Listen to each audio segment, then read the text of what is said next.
fused with chanted vocals. Bright Chimezia's lyrics focus on social issues of the country in a rather comical way. His hit songs include Ube Uwanne, Because of English, African Style, Okra Soup, and Oyibo Mentality. Our teacher can talk to say, anybody, we talk any vernacular, we talk any vernacular, we talk African language, we talk African language, we talk my people's language, we talk my people's language, we talk any vernacular, say the nation. His debut album, Respect Africa, in 1984, which thrust him into the limelight, was released on the Rogers All Stars label. We even said that black is beautiful. Oh, you got to prove it, you got to prove it, you got to prove it, you got to prove it, you got to respect mama. Africa, mama, we got to know her culture. Africa, mama, we got to be proud of her. Africa, mama, we got to respect mama. Africa, mama. An all-round performer, Okoro Jr. is known for his stylish dance steps, popularly known as leg walk. This peculiar delivery of excellent steps and a warring chant earned him the title, the Duke of African Music.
Civil society assessed Boyega Oyetola's achievements ahead of the Osun State governorship elections.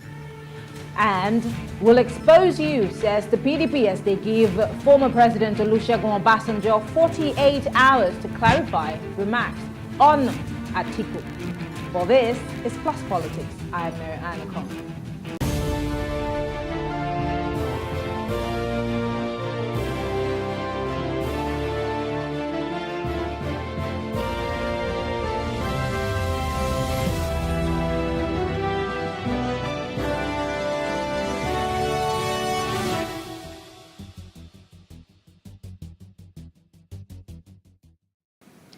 intense grassroots campaign by political parties and candidates, allegations and counter-allegations, as well as inter-party defections, have characterized the build-up to the July 16 governorship elections in Osun State. Now, the incumbent APC governor, Gboyega Oyetola, is eligible for re-election and has been re-nominated by his party. Nonetheless, supporters say the election is likely going to be a contest between the incumbent governor, Gboyega Oyetola, and who is the candidate of the APC, by the way, and the PDP's Senator Ademola Adeleke. Now, in his address at the various campaign venues across the state, Governor Oyetola constantly reiterated his message that he had no money to give voters before, during, or after the elections as a form of inducement. He has also assured the people of good governance that will impact positively on the lives of Osun residents. The governor expressed joy at the reception he got from his supporters, saying it's heightened his hope of victory come July 16 governorship elections in the state. Well, joining us to discuss his achievements and more is Mr. Olufemi Lawson. He's a pro-democracy activist. He is the media entrepreneur, and he's also the national auditor of Campaign for Democracy. That's a very big profile. Thank you for joining us. Yeah, it's my pleasure. First things first, we are looking at the progress that the governor of Osun State has made since he took over from the now Minister Ralph Aregbesola.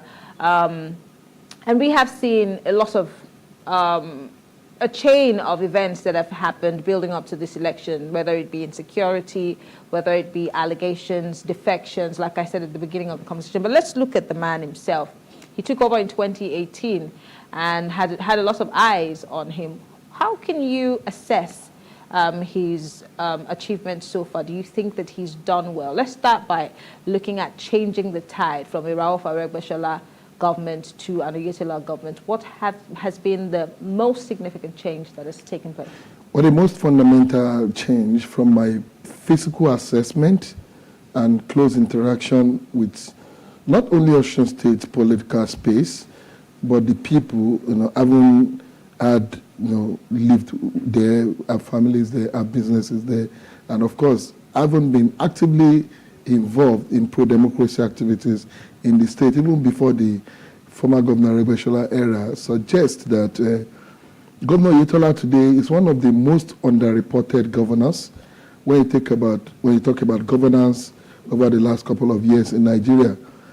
In actual fact, a lot of people, particularly those who are keenly involved in what was the situation in Osun State before he came in 2018, and now will agree with me that this is a governor who was not, who is not like the typical Nigerian politician that blows trumpets about how much more they have been able to deliver on their mandates, and of course their promises to the electorate.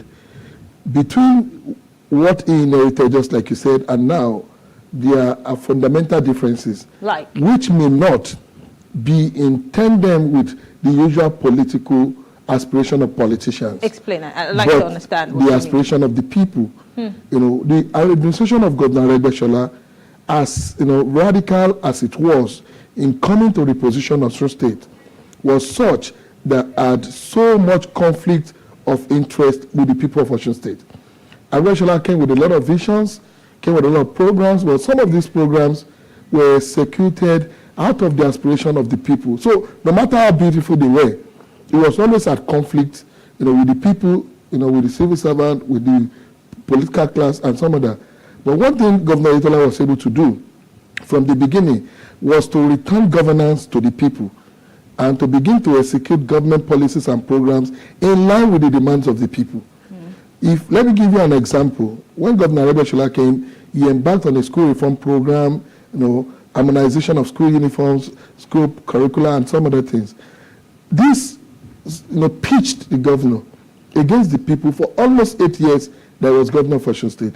But when Governor Oyetola came, he didn't just bring out policies for education in Osun State. He went back to the people, constituted committees, and interactions with people across the state. What do you really want? How should we really run the educational system? Brought professionals, brought... You're saying that the former governor was not connecting with the people? A lot, as beautiful as his programs were supposed to be. So this governor returned, the culture of asking the people what, and that is why today the school reform program in Osun State has enjoyed the acceptability of the Osun State people.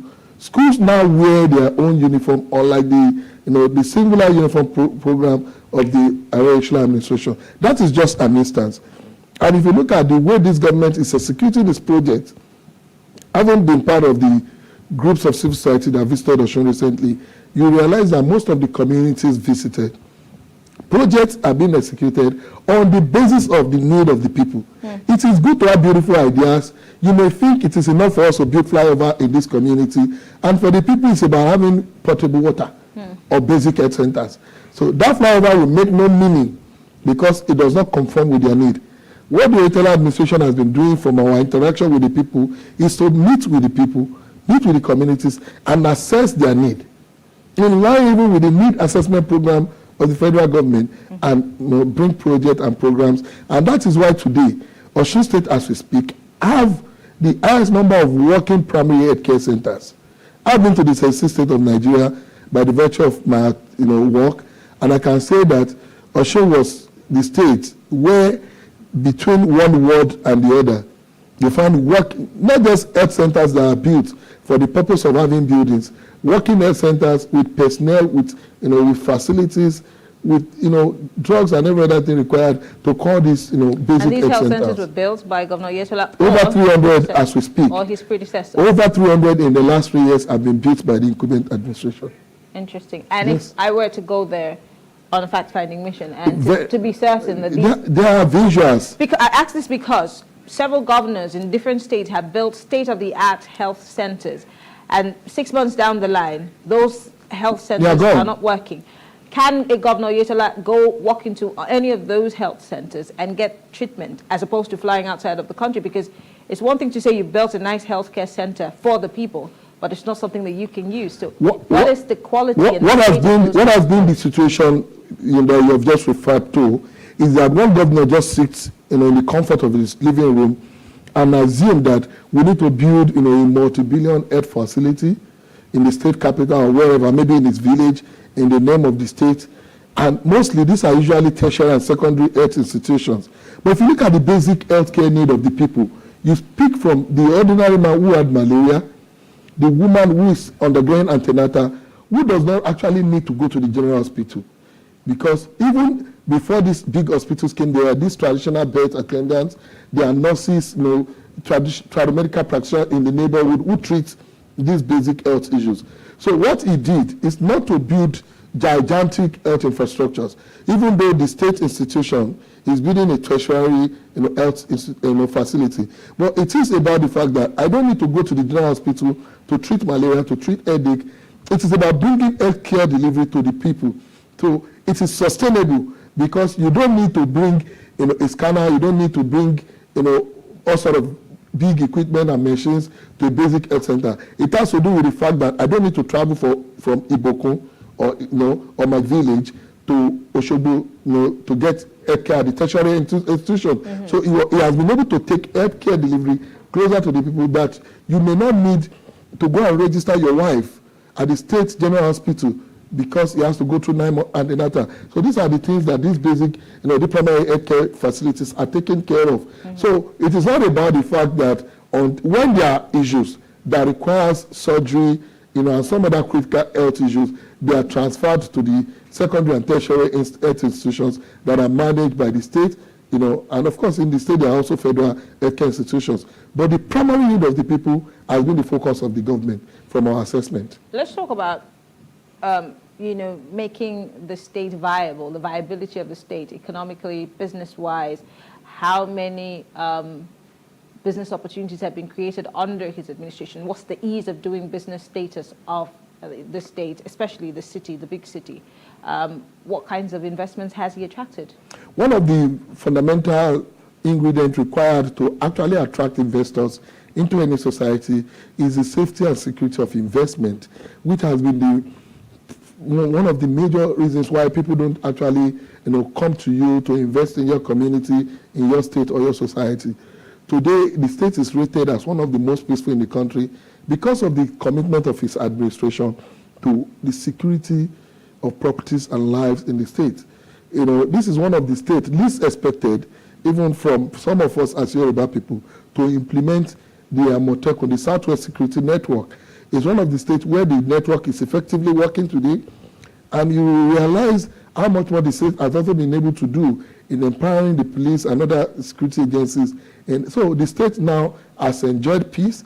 It has attracted, a lot of economic activities. For people who have visited Osogbo some 10 years ago, you will know that it is no longer the same state today. All banks have their branches in the state. Investors are beginning to come, to invest not only in the mining activities, in other socio-economic activities.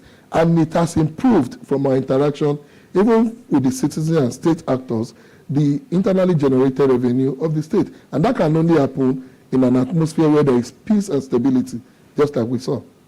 Let's talk more about the security aspect. There was a very big incident in the state at the time where all eyes were on Osun State. And you did speak about the fact that Amotekun seems to be very active, and they have collaborated with the police. If Amotekun has been that active, why did we have that kind of incidents? I mean, I remember in Ogun State when it first started with the so-called unknown gunmen and the issues of herders and the ban on open grazing. Has that also been implemented in Osun State in terms of grazing? Because we saw other states saying they would stay action, there would not be a ban on open grazing. But how protected are the farmers? How protected are the people of Osun State, especially with what happened recently? What happened recently happened in Ondo State, the Owo incident. No, not the Owo incident. There was another... A clash? Yes. Yeah. If you look at the security situation, particularly in the Southwest, and if you want to make an analysis of the farmer herders conflict or herders invasion of farms or attacks on villages, if you rate it comparatively, you realize that Osun is one of those states where, just like Lagos, where there has been few or no incidences of clashes within herders and farmers or attacks on villagers. Today, there's hardly a week that you don't hear reports from parts of Ondo State, Ekiti State, where communities are being invaded by these earth militias and some criminal elements who also masquerade as herders across the communities. But today you can really find in the news, this is a news organization, where there are issues or where there are clashes between herders and farmers. What Amotekun has, we had interactions even with the Amotekun Corps in Osun State with the Director General. And at the point of our interaction, we even had, we were opportune to witness a scenario where a particular leader of the earthmen around Okeila put a call across to the Director General of the Amotekun Corps, reporting an incident of cattle rustling. Then you can begin to analyze the level of trust that has been built in the Amotekun in Osun State. The leader of the herders called the DG of the Amotekun Corps, reporting an incident of some cattle rustlers who came from Ekiti to rustle cattle from Okeila to Ekiti State and were caught. So he was asking the DG should take over the case from the local Amotekun unit that apprehended them at that local government of the state. So it tells you that the state has been able to do a lot in ensuring that not only is the security, is the Nigerian police force nipping crimes in its board, but that Amotekun is effectively also delivering on its mandates across the state. And we physically experienced that during our visit to Osun State. Let's talk about youth. The youth is a very important factor, even as the governor is returning to that office. He had spoken about the fact that defeat is not an option and that he definitely hopes to return. Many would say that he probably is dependent on the power of incumbents, but what has the government done to empower young people? We see that most of the crimes that are committed are committed by young people. Even the election violences, I mean, I would not see you, I would really be embarrassed if I see you carrying a ballot box and running away, but we see that young people are engaged in this. How has his government impacted young people, and what's the level of employability for these young people? Because Nigeria is suffering underemployment and of course, unemployment. What's being done to make sure that the average Osun youth is engaged one way or the other, whether it's private or public? Well, it's a national issue, just like you rightly said. A lot of our competent young people are underemployed, and a lot, of course, are unemployed as we speak. And the truth is that no state or federal government has the capacity to bring into its own workforce the number of young people that are leaving schools, that are graduating, or that are gone through vocational processes and needs job to be self-sustaining. But what the government has been doing, from our observation, from our assessment, is the opportunities it is creating with the interventions from the federal government, with the job opportunities that are being created by small and medium enterprises that are emerging in Osun State, not in the capital but across the state. And the state also has deliberate policies, through its Ministry of Youth and Sport, to engage young people. It is impressive that the governor, thought it wise to, appoint a very young person as the Commissioner for Youth and Sport in the state, Mr. Yemi Lawa, who has been effectively engaging with the young people. And there have been series of programs focused on the young people to empower them to, give loans, to create opportunities. Spread? That's why I asked at the beginning, what's the spread? There's always a tendency of mass migration to the center, which is the capital. That's because most of these empowerment programs or whatever you do does not spread across the state. Yes, unlike what ordinarily should be seen around the state capital, where everybody wants to cluster around the government, the seat of government, to get this benefit. This has been able to, the government has been able to distribute it significantly to other parts of the state. In a row, we've been to processing factories, where people now engage in vocational activities of processing foods, through the agricultural programs. Another part of the state where people who get loan can now do their own businesses without having anything to do even with the government in the state capital. Okay, let's talk about the politics of 2022. July is just around the corner. In a couple of days, we will see heightened campaigns, and everybody's getting ready for the elections. Ekiti just got concluded.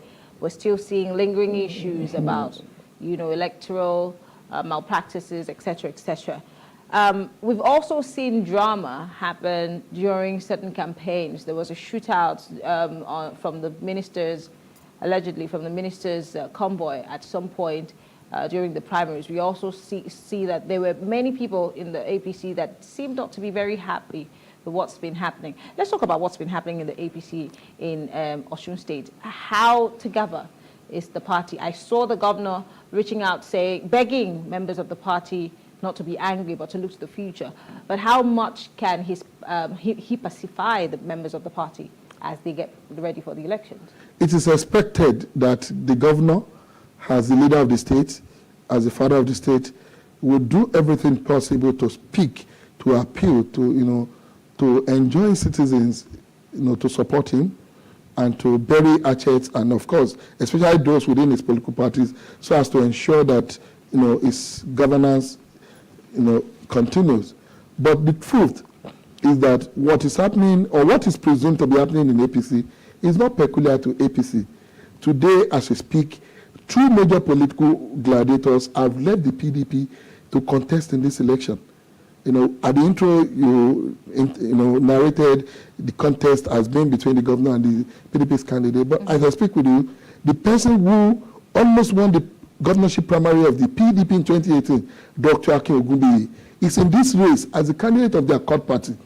Popular candidate, an intellectual, a business magnate, you understand, who is also in the race. The former deputy speaker of the Nigerian House of Representatives is also in this race. As candidate of also one of the major political parties, the Labour Party is not a pushover politician in Osun State.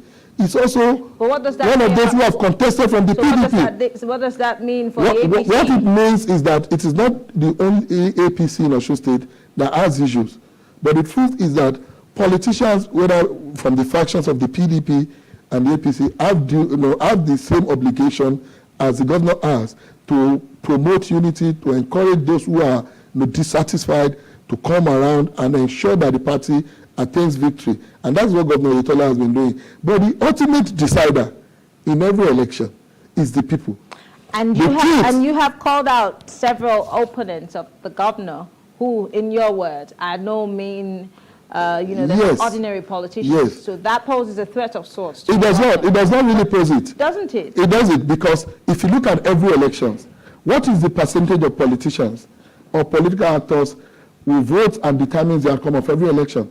It is usually about we must understand that governance, democracy is about the people. You will always have the majority of the people who are non-partisan, participating in the election. That is the reality. Nobody can tell you that it is, it is the majority of a particular political party members that votes or decide who wins an election. It is usually... Then the APC can come here and tell me that the governor has done so great, and then the PDP can come here and also tell me the governor has not done well. But it is left to the ordinary people. But yet it is, of course, grateful that you're saying that. It's down to the people. And if the people are unhappy with Governor Oyetola, definitely he will be voted out. Yes. And they will have a better choice. And there are no indications that the people are not happy with him, especially if you know the history of the state. I don't expect you to say anything. The history of Osun State is known. There's nothing hidden about it. This was a state that was known for, worker strike, that was known for protests by pensioners. We were all here some 8 years ago, where Osun was always in the news for non-payment of worker salary, for protests by pensioners, for all sorts of disturbances. But today, I can hardly report, even from your news medium, about worker strike in Osun State. These are the issues that have direct impact on the people. It's not about how politicians feel. Politicians will always be aggrieved. It is left for politicians, the governor and his party, to reconcile with the politicians. But the ultimate deciders are the people, and they will decide the outcome of this election. Well, we look forward to July as the elections in Osun State come to play. Of course, we have been speaking with Femi Lawson, who is, of course, a good governance advocate, here to speak on the expectations for the elections come July this month. I want to say thank you for being part of the conversation. We will have more of these conversations as elections draw closer. Well, we'll take a quick break, ladies and gentlemen. When we come back, we will be talking about the People's Democratic Party. A conversation between the former president, Olusegun Obasanjo, and the PDP, who's giving him an ultimatum to clarify his recent remarks about the former vice president, Atiku Abubakar. Stay with us.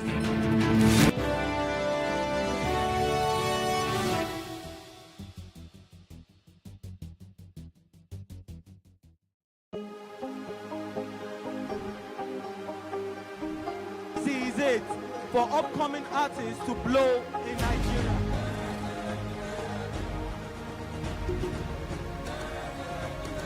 Welcome to Plus Trending. I am Vicky November, your host, saying thank you for joining us on today's episode. Welcome back. It's tea time on PlusTvAfrica. Practice makes perfect. I'm not perfect yet, but I'm a lot better than I used to be. He's a king. He's entitled to marry 100 if he wants to.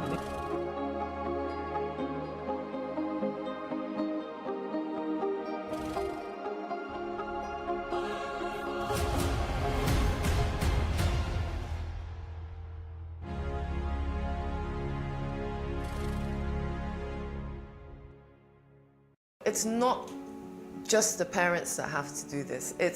We put a lot of emphasis on government, we put a lot of emphasis on schools, but the service sector is completely left out of this conversation, and it's really important because they touch the families every day. When we are making intervention, at the back of our mind, that plan that you're drawing up should also say on X amount of times or hours, you as the parents have to have X number of training. Not just about the training, okay? So as we're collecting data in the center, you're collecting data at home. We give you the exact same plan. From my own experience is that the children are usually the best advocates. Absolutely. Because the children have been informed and they have also experienced it, we find that they tend to go home and tell their parents the appropriate things to do. So what are the top decisions that the United States considers necessary that Nigeria must take? I like to think of my interactions as conversations, not interviews. And that's why I say asking questions is both an art and a science. Everyone says in Islam you are allowed to have 4 wives. Is it mandatory? The right question enables answers that educate, inform, clarify, and help you, the viewer, to better understand the issue before making up your mind. Our goal is to reduce from 10 to 2 days the time it takes to register businesses in Nigeria. Join me every week on this station, PlusTvAfrica, and gain exclusive access to my conversations. I'm Angela Ajetumobi. Businesses in Africa can be very challenging. In Nigeria, it is particularly intimidating, and successful builders have learned how to navigate a hostile environment to unlock opportunities. But one major challenge businesses face is how to filter through the noise and identify where their ideal customers exist. Get insight and practical steps from industry players and captains of industries. Hear success stories to help you make informed decisions as you scale your business in Nigeria. Watch Business Insights at this time on PlusTvAfrica.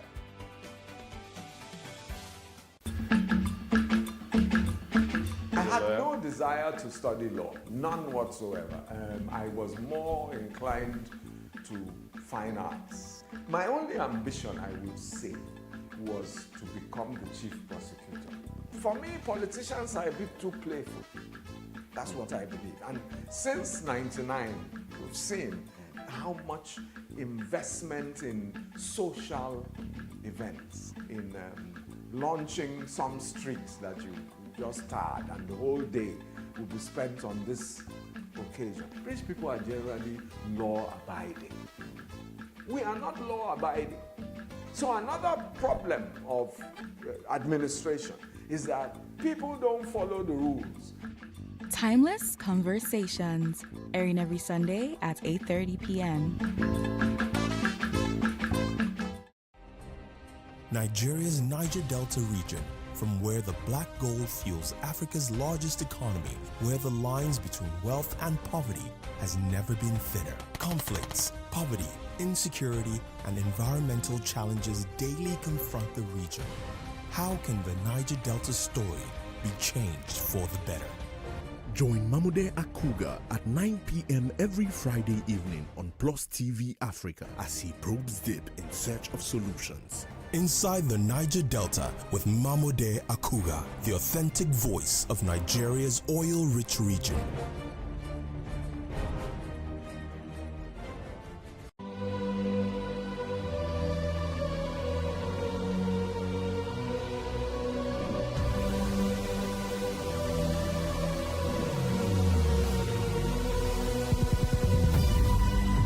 What we do not understand, we will stigmatize.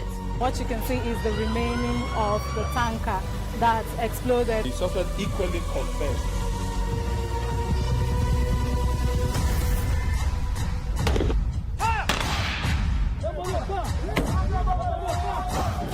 A 500 naira they collect them. If you no talk, they go beat you. Now 2,500 I dey pay.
Unless former President Olusegun Obasanjo clarifies the comment he allegedly made that picking former Vice President Atiku Abubakar as running mate in 1999 was a mistake, the People's Democratic Party has threatened to break the egg and tell the whole world and Nigerians who Obasanjo is in 48 hours.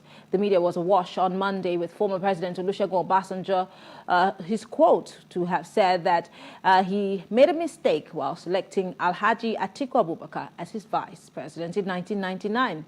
However, Chairman of the People's Democratic Party Board of Trustees, Senator Walid Jibrin, said that if the former president failed to clarify the statement in 48 hours, the party will be left with no option but to expose Obasanjo to tell Nigerians who he really is.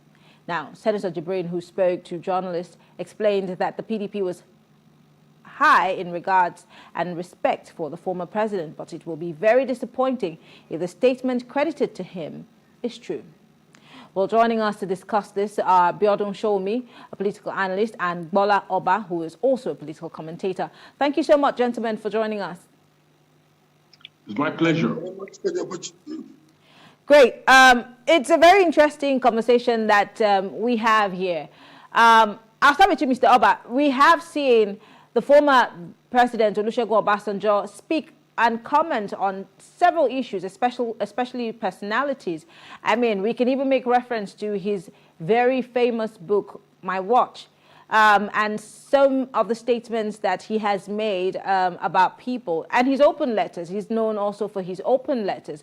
But in the thick of the campaign season, he talks about the former vice president being a mistake on his part in 1999. And one will wonder, why would he be making such a statement? Is it just one of those political statements that are made at times like this, or could there be more to this? I wonder why anybody in the leadership of PDP would want to grace former President Olusegun Obasanjo with the honor he does not deserve. They will be committing political harakiri in this political society if they want to engage with Olusegun Obasanjo on anything that we give him relevance, especially for the mischief that he has set out to do. They should just leave him on his own and let him do whatever he likes, because at some point, the public will see him as a nuisance that is just there. But if they want to engage him, as they have threatened to do, they will be the worst for you. There are those who would be very... Not so much that I love them, not so much that I'm a member of the party, but it will be a strategic PR error to engage Obasanjo in any form of imbroglio, especially on remarks and opinions that he has codified in his book. I wonder why they want to engage in this rough fight. There are those who would, not like the idea of you speaking of the former president in that regard, calling him mischievous, or saying that he does not necessarily have relevance or should not give relevance to what he has to say. This is an elder statesman. This is somebody who many politicians hold in high regard. They still pay courtesy visits to him. For Atiku, and now 4 years after, he remembers again, after the villainy that he had done Atiku at the penultimate electioneering cycle 4 years ago. He supposedly forgave him and campaigned for him, and suddenly now Atiku is a villain again. So he wanted to sell us a villain 4 years ago. If you engage such a man and don't let Nigerians just reason the fact that this is a man who could be very inconsistent because of the mischief that drives him. You will be giving him relevance. Okay. Mr. Shomi, I'd like to bring you up, bring you in on this. Okay. Many have reacted to the former president's remarks. Many have wished it away as a mere political statement. But then, like I said at the beginning, he's known for many of his open letters. We saw the many that he wrote under the present administration. We have also seen his books and all of the information that's within. Why do you think that former President Olusegun Obasanjo is so hung up on his vice president?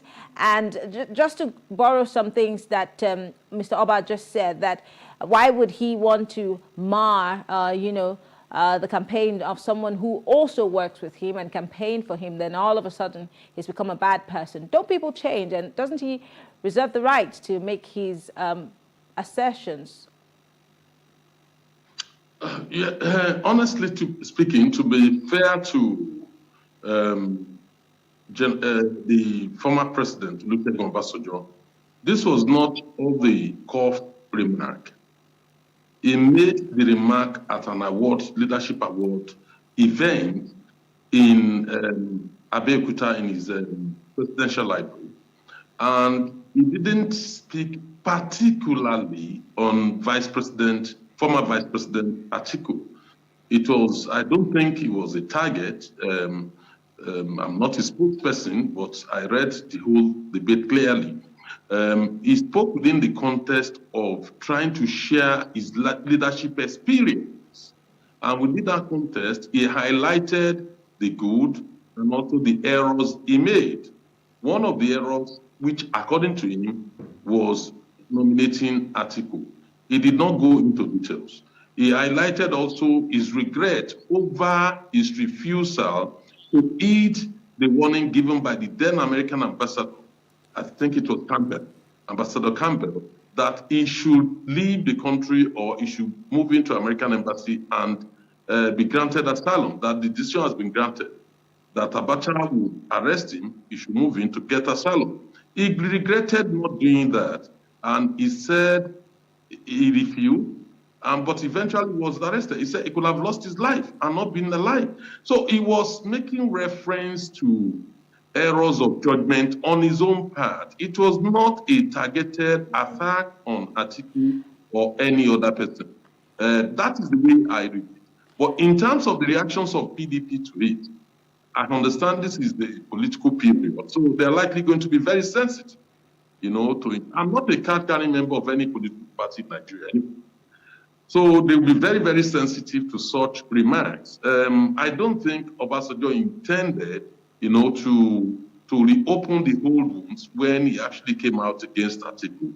I think this was just something out of his own leadership experience. It would be wise for the PDP leadership not to go into any tangle with him, because what would they gain? Obasanjo is not contesting, and as far as I know, he does not have a horse in this race. So if he doesn't have a horse in the race, why do you want to drag him in and then bring out the worst in Obasanjo, which it can be bestial when it comes to doing damage in this kind of situation. Just to push you further, if the PDP is giving an ultimatum, which is a 2-day ultimatum, and saying that they will break the egg, what could they possibly have on the former president that would probably, in their words, break the egg? And what does this do to their campaign, to the people who they're trying to get across to? Again, like you said, the former president is not running for any office, so he probably has nothing to lose. But in terms of Atiku Abubakar and what the vice president or the former president has been saying, should we be paying attention to the former president, being that he has also made statements previously about certain people in government that has one way or the other, may not necessarily come out, plainly, to say this is who this person is, but he has warned, and we have seen that some of those things have somewhat played out. Should Nigerians be wary of this statement by the former president? Yes, you see, what can the PDP leadership, what can they do to Obasanjo? A man that, saw his membership card, left the party. They've been the one going to him. The man has been staying, we saw it all. The man kept staying in his Abeokuta abode, but we've seen the troops of PDP leader, past officials, all of them trooping to his house, either for an advice, for one thing or the other. It shows, even outside the political party and outside government, Obasanjo is still very, very relevant within the politics of PDP because he actually midwifed many of the leadership, who, today, those who are claiming they want to deal with him, many of them are actually his products. Now, when you go back and look at Mr. Shomi, are you still there? I think we lost that connection. It's the idea of the third term. Okay. That's the only thing that they can talk about. Every other thing is known. It's done well debated. All right, I think we lost that connection there. Let me go back to Mr. Oba. The throne jibes sometimes in it. That's what, there is nothing. Mr. Shomi, I'm sorry, we're having connection issues with you, and your audio keeps going in and out. So we'll try to fix that and come back to you. But Mr. Oba, the PDP is alleging that the grouse between the former president and his vice is the fact that he refused to support his third-term agenda. Something that a lot of Nigerians said would never have sailed through, even though they tried. But was that down to his vice president? And is this an issue we should still be debating in 2022?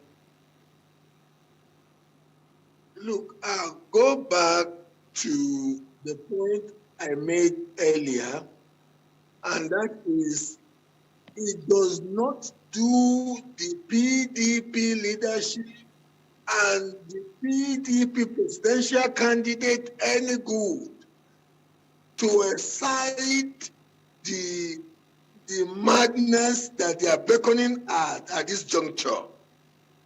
For a man who has suffered, what can they throw at Obasanjo that can be worse than some of the things that have been alleged against him, some of which I cannot even mention here, even when they've been factually alleged against him? What can be worse than that? And every time they engage in a form of PR duel with him, they will be getting dirtier. Why would they want to do that? I think it's incumbent on candidate Atiku to call whoever wants to be his spokesperson or wants to fight his corner, to tell that person to chill and walk away from this fight. This is the fight that one must learn to walk away from. Because you want to talk about third term, everybody in Nigeria who is a political observer knows that Obasanjo was the one powering third term, and he has consistently denied it. The book, my watch, some have labeled the book My Lies.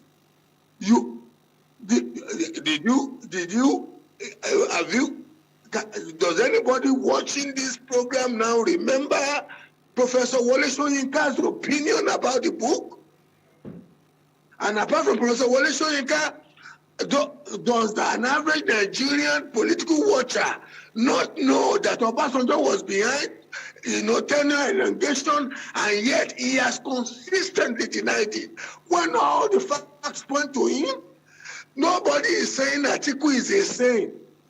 But in so much as the PDP has chosen him as their candidate on this occasion, they have enough to manage with the squabbles that is ensuing as a result of Atiku choosing a vice presidential nominee. Okay. They have that to manage, because there seems to be a tendency for a form of factionalization to develop in the party. Why would they want to bring Obasanjo into the mess? And this is somebody who does not even like PDP, giving this free advice. Okay. I wonder what they want to gain. Oh, well, Unfortunately, our time is up. I want to say thank you, gentlemen. Biada Shomi is a political analyst. Balaba is also a political commentator. Thank you so much, gentlemen, for being part of this conversation. We appreciate your thoughts. Thank you very much for the opportunity. All right. Well, thank you all for being here on the show tonight. Don't forget, you can also play catch up and watch the show from start to finish on our YouTube page. It's Plus TV Lifestyle. Go on YouTube, and of course you can download and subscribe. I'm Mary Annika, and I'll see you tomorrow as we talk for development. Have a good evening.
My signature on my paintings are Kike Johnson, but I mean, yeah, I think so.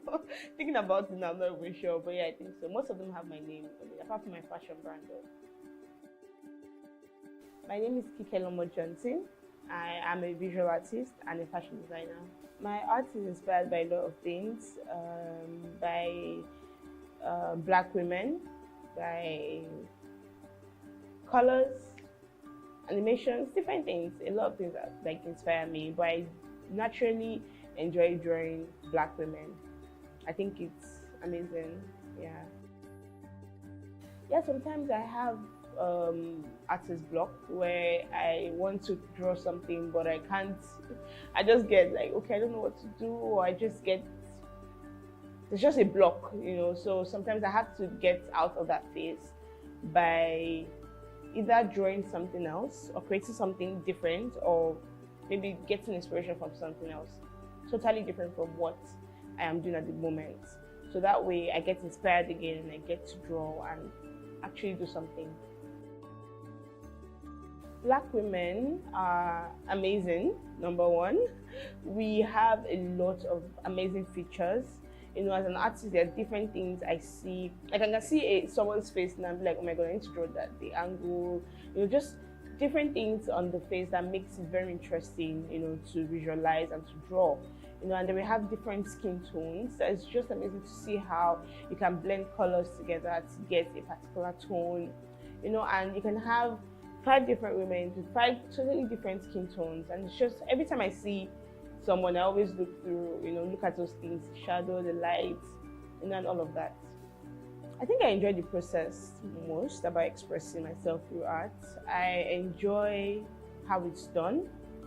I enjoy seeing the finished product. After spending like 6 hours drawing something, I'm like, okay, I think we're good to go, you know. I enjoy the entire process generally. I just like doing. So there are days where I don't want to create portraits. I draw maybe something minimal. I can do like a minimal line art. And it's okay. This is all I'm doing today. And I enjoy the process of that. That might take me 30 minutes, but I still enjoy going through that process.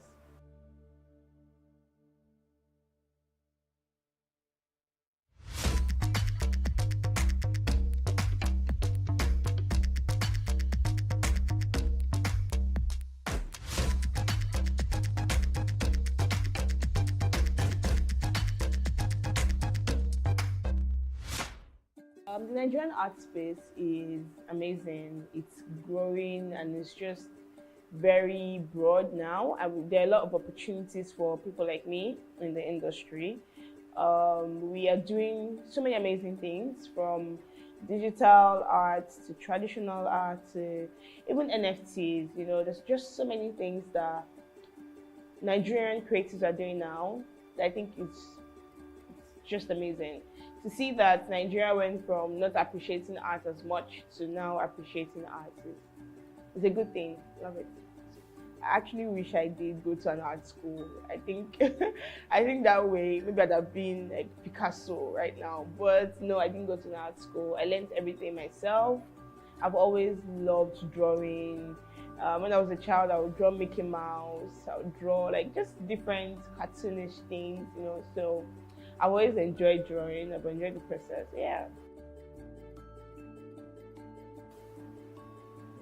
All right. So for young female aspiring artists in Nigeria, I'll say they should go for it. In this industry, I've come to understand that there are not so many female artists as much as there are men.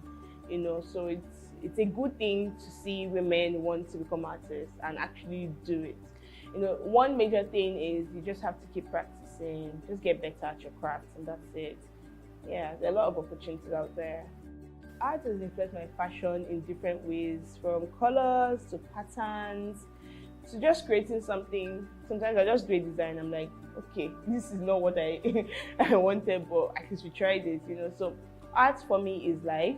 Everything around me is art. I look at every single object and I see shadows, I see lights, I'm looking at the way it's done, So art has influenced my fashion in different ways, and I'm excited about that. I enjoy it. So in a few years, I see myself doing amazing things, bigger things than I'm doing now, in the international workspace, nationally, and just doing, I hope to have a major studio in a few years' time where, anybody can just come to us and say, okay, I want to create this type of art, and we can have someone working in the studio create it. Different things, from animations to illustrations to different type of artwork.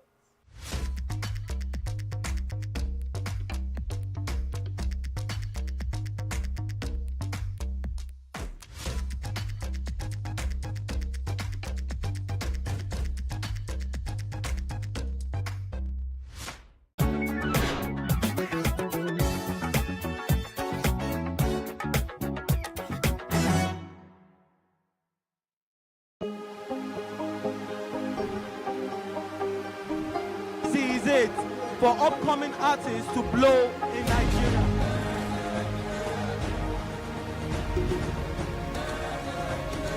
Welcome to Plus Trending. I am Bookie November, your host, saying thank you for joining us on today's episode. Welcome back. It's tea time on PlusTV Africa. Practice makes perfect. I'm not perfect yet, but I'm a lot better than I used to be. He's a king. He's entitled to marry 100 if he wants to.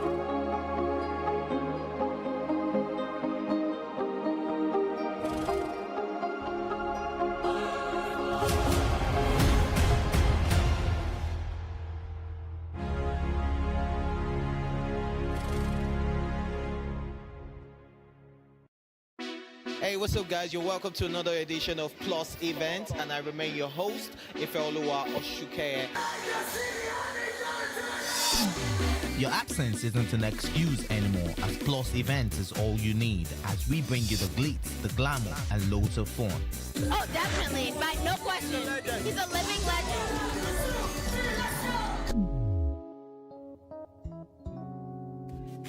God forbid, Holy Ghost fire, I know. I just want to be blown away. I want to be wild. This is 11 years of doing it.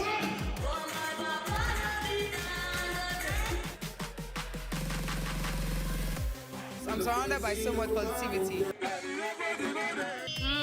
No, it's okay. Yo, what's up, my people? It's your boy Starboy Terry. You're watching Plus Event on Plus TV. Stay glued to Plus TV Africa every Saturday and Sunday, 4:30 p.m. West African time.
Hello and welcome to What Are You Saying? #Ways, where we talk about topics in the news as it affects us all. I am Usayuame Sally and I have a full house and I'm excited about it. Let's welcome back Elsie Godwin. Hello. You welcome back with me plenty. But how are you? How are you? You look amazing. I'm thankful. Yeah, how has school been? We're doing it. As in, I was asking you a question. When are you finishing this school? So that we will rest for this matter. December. Just be ready for graduation. Your master's degree. You're almost there. No. What is it? But I'm breaking a record in that school. I'm the only one that's going to have 3 certificate courses graduation on that day. So just come ready. Wow. Just come ready. Thanks for the heads up. Yes, sir. How are you? I'm good. You're looking good. Oh, thank you. And she says she's not feeling too well. So I mean, did you hear me say sorry today? I heard. I think. No. Because she was trying to get empathy, and everybody was like, "I beg." There's nothing wrong with you. No, ma, how are you, my darling? Your face shine. I show. Lord. Let me not complain. I'm good. Before you, it will be my turn. Wow.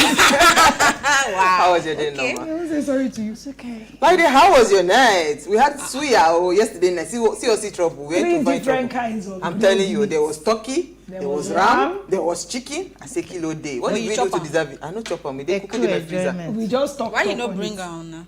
They freezer now. How you go take warm up? There's microwave. You couldn't eat in this establishment. On air. Oh, okay. So we couldn't bring it here. That's why. But if you come and join us later, you'll be able to have some. Okay. We're not going to do a free advert for the people that we bought it from. But that ram was amazing. The meat is something else. I mean, the ram is nice. If you wear the cloth there today, you can't wear it tomorrow because you'll be smelling of smoke. But I mean, it's an experience. Okay, they say person when no open door for us. We go still come back, buy the whole house, the whole building. That's a quote by Yahoo Boys. I had to find a Yahoo Boy quote. Oh, is that the quote? And the quote with that one. Yeah. Say person when no open door for us. We go still come back, buy the whole building. As a J. Hey, so who is Ajay? I don't know who Ajay be, but Ajay has a lot of quotes. You carry on. Ajay has a lot of quotes, obviously on Yahoo Boys. All right, so the Economic and Financial Crimes Commission, EFCC, is set to go after landlords who rent their houses to internet fraudsters, aka Yahoo Boys. So it's our ladies' night out. As you can see, Norma, Laide, Elsie and I are discussing the feasibility, right? This EFCC's proposed jail term for landlords of Yahoo boys. What's the feasibility? How possible is that going to be? And when we open our phone lines, we would really love to hear what you have to say about this. But first, let's take a break to see what we found in the news.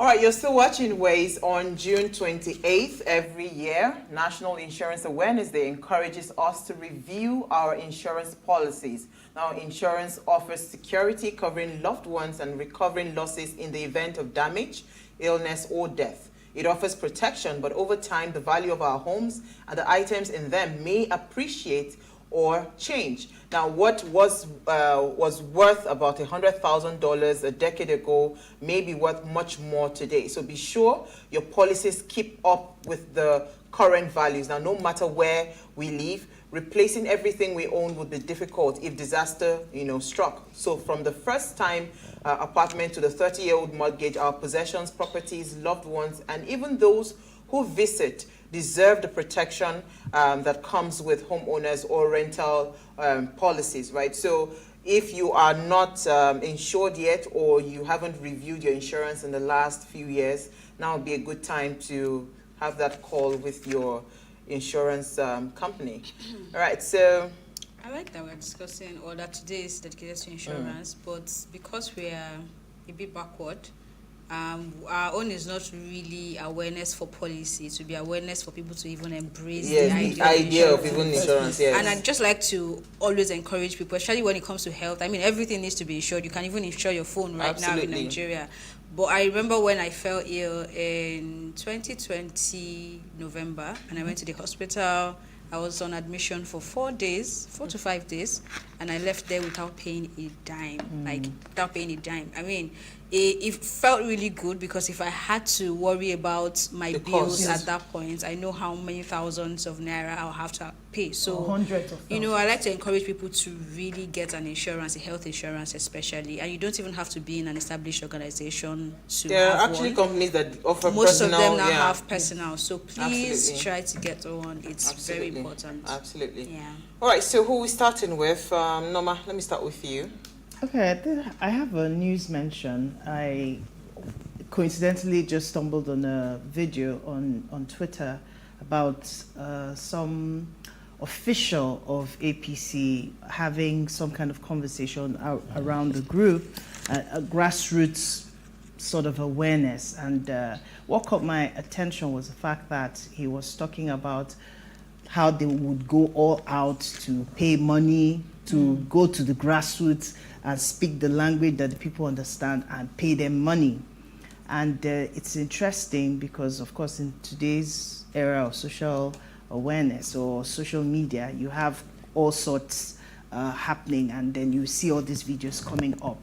It was just interesting, the audacity with which this man, I don't know who he is, but it was there on Twitter, and he was speaking in Igbo, and he was saying, okay, he will go to some of the areas, he mentioned some areas, and said, we'll pay them money.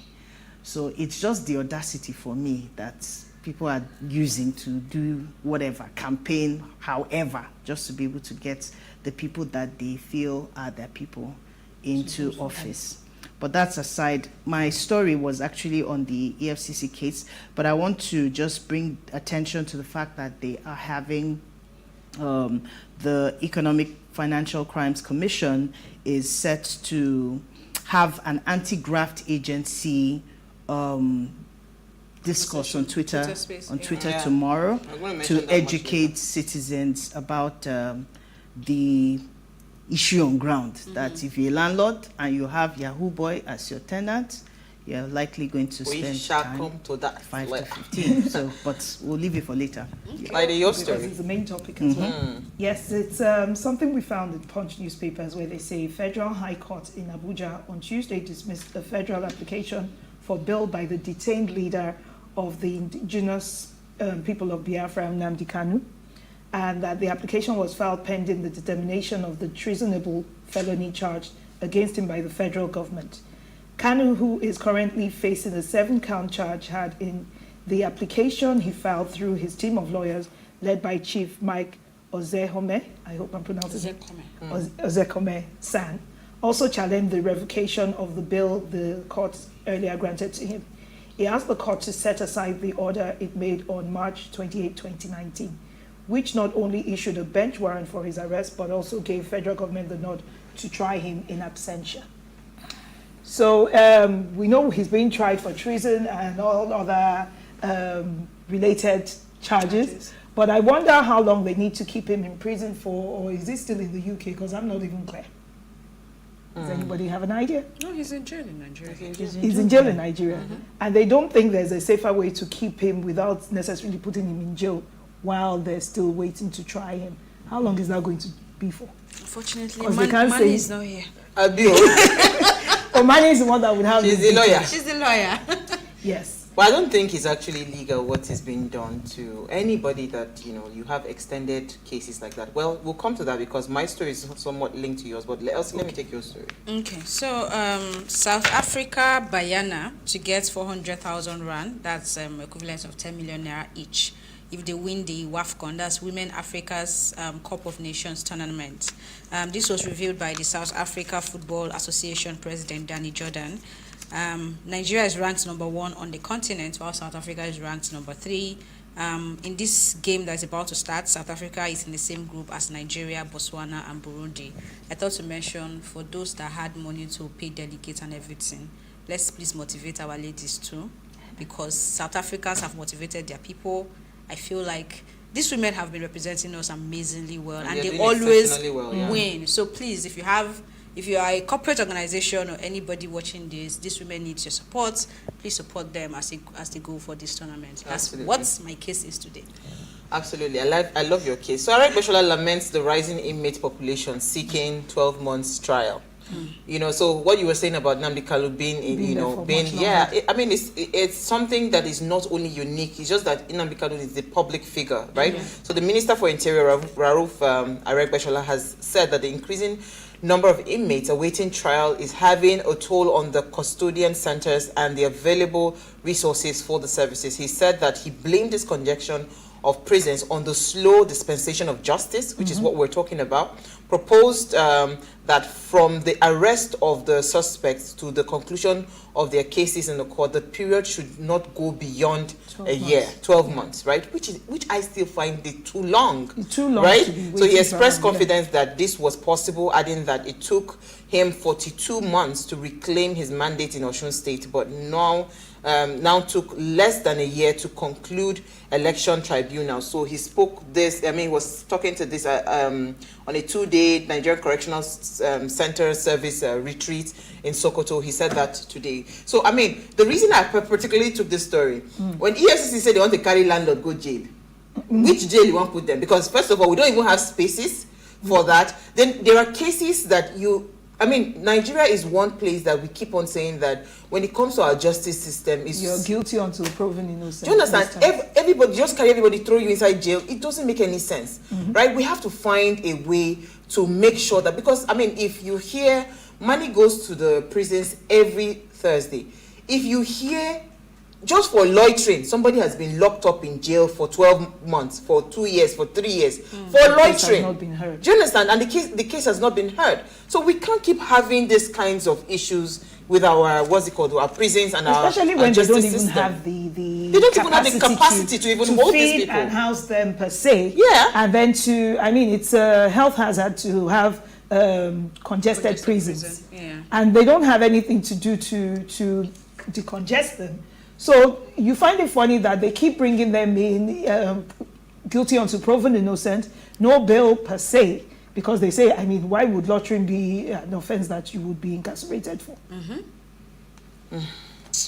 Okay, so on that note, we want to take a break. Let us ask our fellow landlords what you think about this new EFCC suggestion. Stay with us. We'll be right back.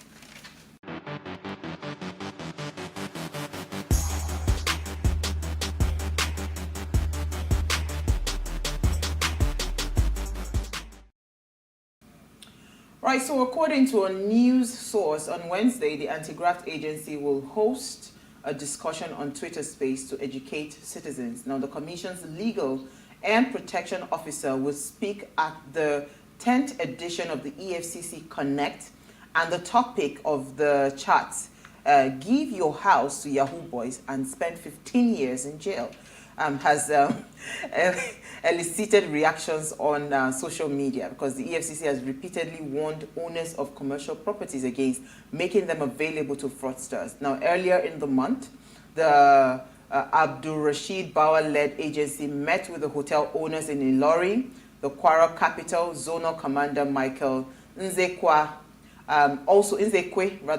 also expressed concern about the cold complicity of hospitality entrepreneurs.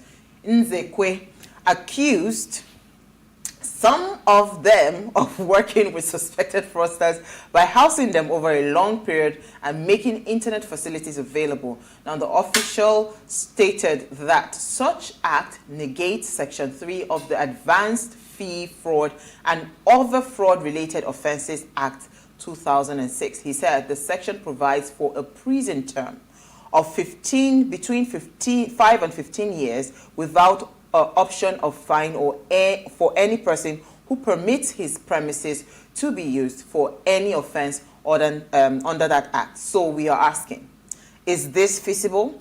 And can the EFCC actually jail landlords for this Fraudsters Act? Now, please, let's hear what you have to say. Remember, you can join the conversation. Send us an SMS or WhatsApp to 081-803-84663. You can also tweet at us at WayShowAfrica1 with the hashtag WayShow. Now, this is actually quite interesting because I have rented a house to a Yahoo boy before. So I don't understand. How did you find out? How did you identify them? So when I rented the apartment, first of all, it was the agency within the estate that gave me that contact and said, oh, okay, somebody was, and again, because you're a landlord, you're excited about somebody getting the property off of you. Yes. But when I went visiting the house, at one point, I wanted to inspect the house. I just noticed, there's a style. So he pretended like he has a wife somewhere, but there was no wife. So he made up the second room to look like this was his wife's room. You could tell the signs that he was staging a lot of things. And I told him, I said, you have to evacuate this building. I'm sorry, I cannot have you as a tenant. Just based on instinct. Yes, based on instinct. And again, because with Yahoo boys, especially the ones that are suffering, because the ones that are enjoying, they are buying houses. But the ones that are like struggling in the business, they tend to have issues with delayed payments and all of that. Okay. So, when I started noticing that, I just went to the house. I said I wanted to see the space and all of that. And again, when they are agitated, first of all, when I came to the property, he was in the next compound. So watching whether I was coming with police or something, yeah, he was in the next apartment. Why didn't he look from his own apartment? So that's what I'm saying. So he will not be caught and all of that. So he was in the next apartment opposite my own property and trying to see if I was caught. So when he down saw that the coast was clear, that was when he came out. So when I entered the house and I now observed, and I said, no, this guy is doing something fraudulent, and I gave him a quick notice to leave the property, and he left. But now, about this Yahoo thing, I hope this guy understands that what's his name? Nzekwe. The Rashid Bauer-led EFCC. I hope you understand that in the whole of this Lekki, before you can count clean people that are not doing Yahoo is plenty. It's going to be very difficult for you to be able to clean up that system, because trust me, it is difficult. Even when this new person that I have I don't even still understand, because he keeps calling me with a foreign number. There are just so many things. And these things, you do your due diligence as a landlord. But the truth is that there's so much. I'm not the police, right? I'm not the police. So, and again, there are many pins to this. What is happening to our national identification structure? Do you understand? Just like the way you have your social security number abroad, they can trace your history. We don't have all of those things. So you cannot put that burden on a landlord. You can even have a national security number. It doesn't explain who you are or what kind of business you do. Then again, after COVID happened and a lot of people were working from home, you can't, because the way the police tends to judge people is once you have a laptop, you might be a Yahoo person. Why are you carrying laptop around?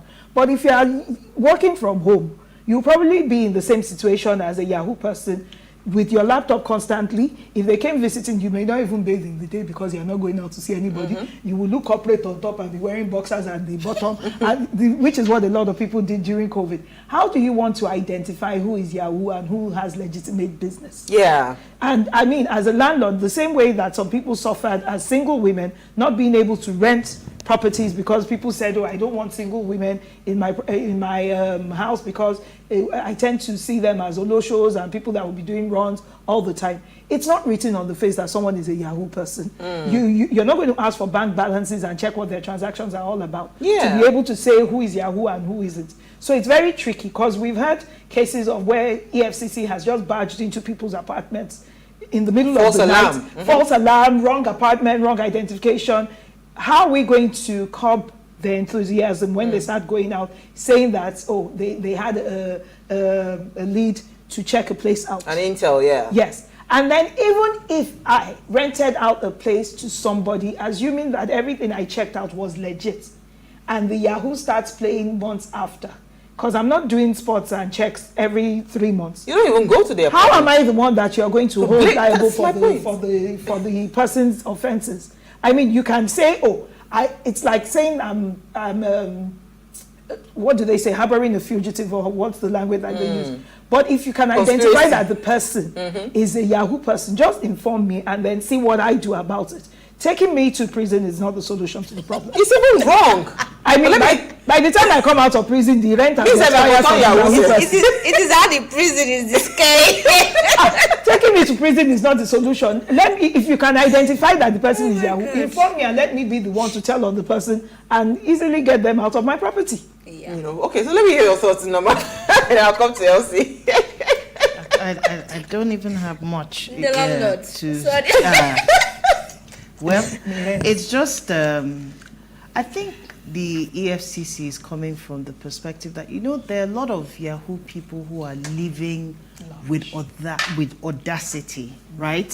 So there's some that you can outrightly know that this person's business is not legitimate, right? So the way and manner, I mean, today on Twitter alone, I haven't been on Twitter in a while, but today on Twitter alone, I saw a lot of people carry placard and this one was caught for this and that and that. So many cases. So it has become almost like a pandemic, if I would use that word. So there are a lot of them that are thriving seemingly, and the truth of it is that a lot of some landlords, it's not every landlord that is like you. And some landlords are Yahoo. You know, some landlords are Yahoo. Some landlords know outrightly. When you see a young person in their 20s and they're able to rent houses and live in and buy cars in such a way that you are wondering, even you with all of your how many years of experience, do not still have ownership to some of those resources or materials. And then you cannot say for sure this person is 24 hours mostly in the house, apart from when they go and buy food and come back, and they're locked up. Like you said, sometimes the signs are even there. What if they're trading crypto? What EFCC say? Well, thank you. But there's fraud in cryptocurrency as well. I know there's fraud. So the point is that there's a lot that you can outrightly say that their business is not legitimate, and that's why because for me, my grievance is actually from the area of implementation. This act has been on since 2006. How many people have they caught, really? And how many people have gone on jail terms in the true sense of the word? So we still have a lot of... these things cannot be implemented because even our system is corrupt. We don't even have people that are actually, sincere in actually curbing this situation of fraud. So it's a long way to go, really, and I don't know, the 5 to 15 years. Maybe they want to, because the gravity of it, so that you know how serious. If you are caught, you cannot say that you are ignorant of the law. The law is there. The law is there, but I can be ignorant of who you are. You know why I'm laughing? Please explain. So when there is an issue, right, I like to look at the reactions of those that we like to call the middle class and those that are the down there and that are feeling it. It's just case in point when things are affecting the youth or what happened with NSAS. You saw the movement and it was easy for some people to just cross their hands and watch. Or when there's fuel scarcity and some can afford it and they really just don't care, oh, it will go, and then others, and then you see what's happening with diesel, and then everybody's raising alarm and saying, oh, this, that, and I'm wondering, what do you want people to do? If you cannot do the right thing because you are closer to these people in power, then what do you expect us to do when we are just managing our lives with our petrol in peace? But I digress. So, I like what she's saying.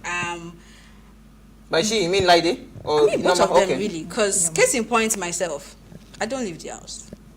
Right? All my work is on my laptop. Like you rightly said, I only leave the house when I want to go and buy food. Like you, that was how I was laughing. When you said food, that is the only time I leave my house. Except I'm going to buy food or I'm coming for ways, or maybe there is a physical meeting or you're hanging out or something. But in the normal sense of my lifestyle and the work that I do, Monday to Sunday, I can't decide. You can be categorized as a fraudster. And you can say that this girl is a Yahoo person. You know, so it's difficult. But then my situation, I can't say that is what it is. I'm not going to like turn a blind eye to saying I don't understand that there's fraud there or that there isn't fraud, right?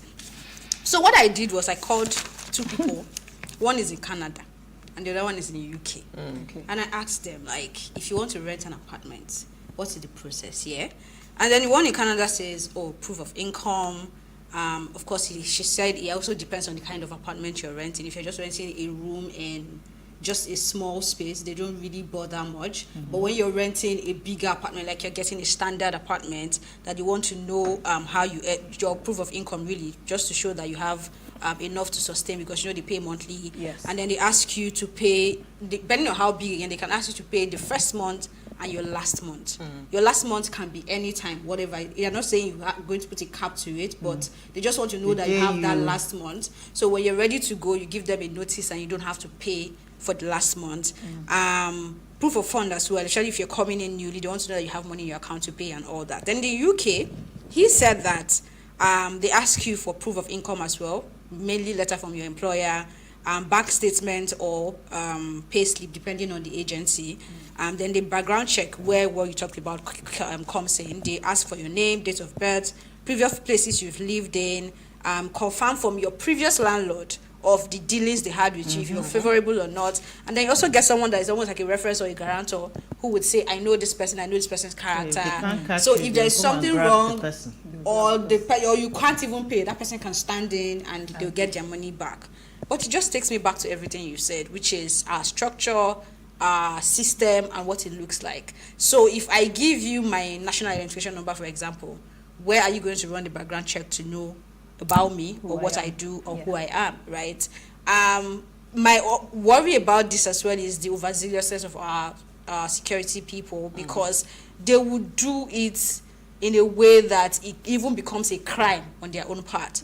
Because if you're saying that a landlord should not give their house to a Yahoo person or whatnot, we're already facing stereotypical issues. She mentioned one, which is, for me as a person, if I want to look for a house, it is a long journey, because our so-called landlords have decided to sit at the place of gods to tell you, oh, single girl. I even heard one was telling one that once you are coming into the house, you have to come and, if you're going to have a boyfriend, you have to bring the boy to me and then tell me that this is the boyfriend, and aside that, nobody else. You know, there are some interesting conversations going on around there that if you're adding this to it, is a burden, but what's the best way? Which is why I'm excited about that conversation. Unfortunately, not everyone will be able to ask questions, but I'm hoping that those that can ask questions, or those that will be hosting that space, will be able to ask them the right questions. Because remember the case of, what's the lady from Big Brother?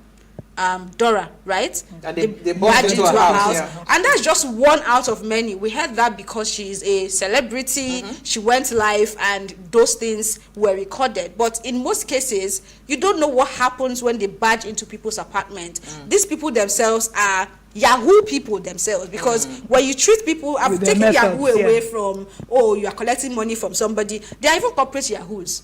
How would you know them? Yes, now, because that's what we are battling in a certain industry that I don't want to even mention their name now. They're corporate yahoos. They would, in your bank, you wake up in the morning, your money has disappeared. You go to the bank, I ask questions, and they tell you they don't know, and that's how your money will go. Please, is that not Yahoo? So it's not that you carry laptop and you're wearing dreads and you're doing that. Fraud is everywhere, in every fiber of this society, and if they want to curb this, they really need to be sincere about it and not just place it in the gallery. Okay, I like where the conversation is going, because again, I was just going to ask this question, that if EFCC were to be in, if Hush Puppy were to be in Nigeria, would EFCC have done the job that the US government is doing right now?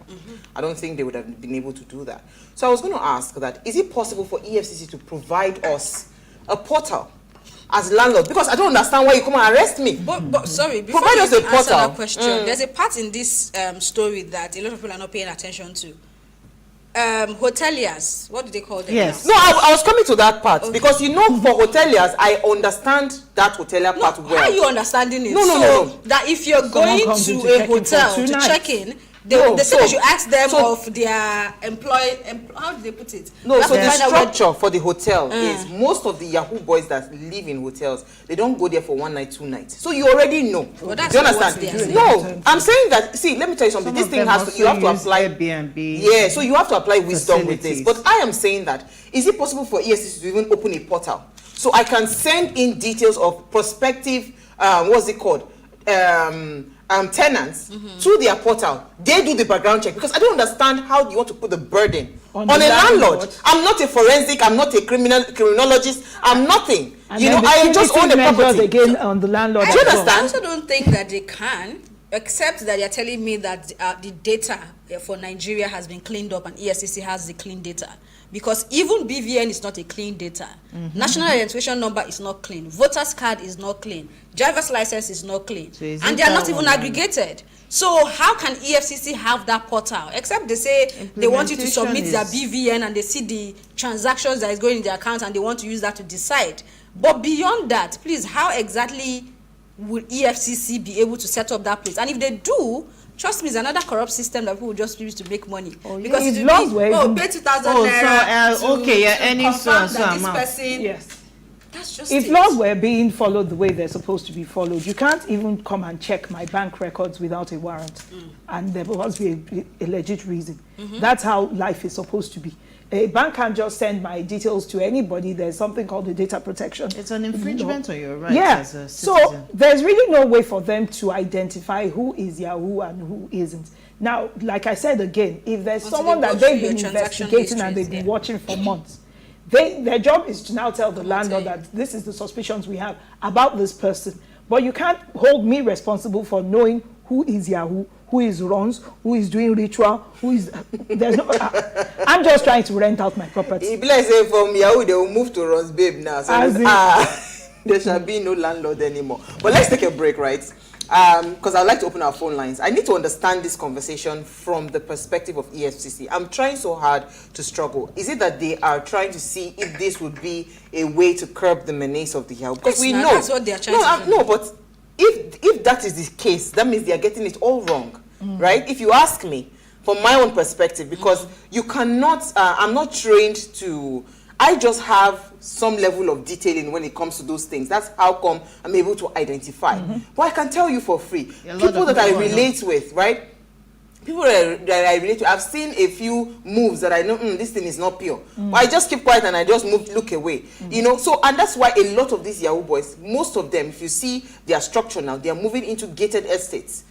Gated estates so that, they don't have easy access. Yes, they don't have easy access like they used to have easy access to them. So before, you know, all those estates that they will call before they can allow you access and all of that. You know, so I understand that part, but I'll take a break now. When we come back from the break, we'll continue the conversation. I would love to hear. I'll tell you how to know Yahoo boys.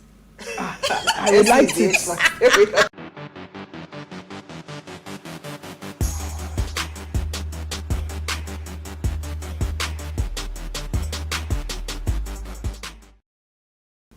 All right, so if you just tuned in, is our Ladies' Night Out, and our focus today is the feasibility of this EFCC's proposed jail term for landlords of Yahoo boys.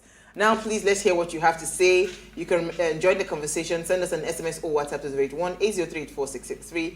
You can also tweet at us at PlusTvAfrica1 with the hashtag WayShow.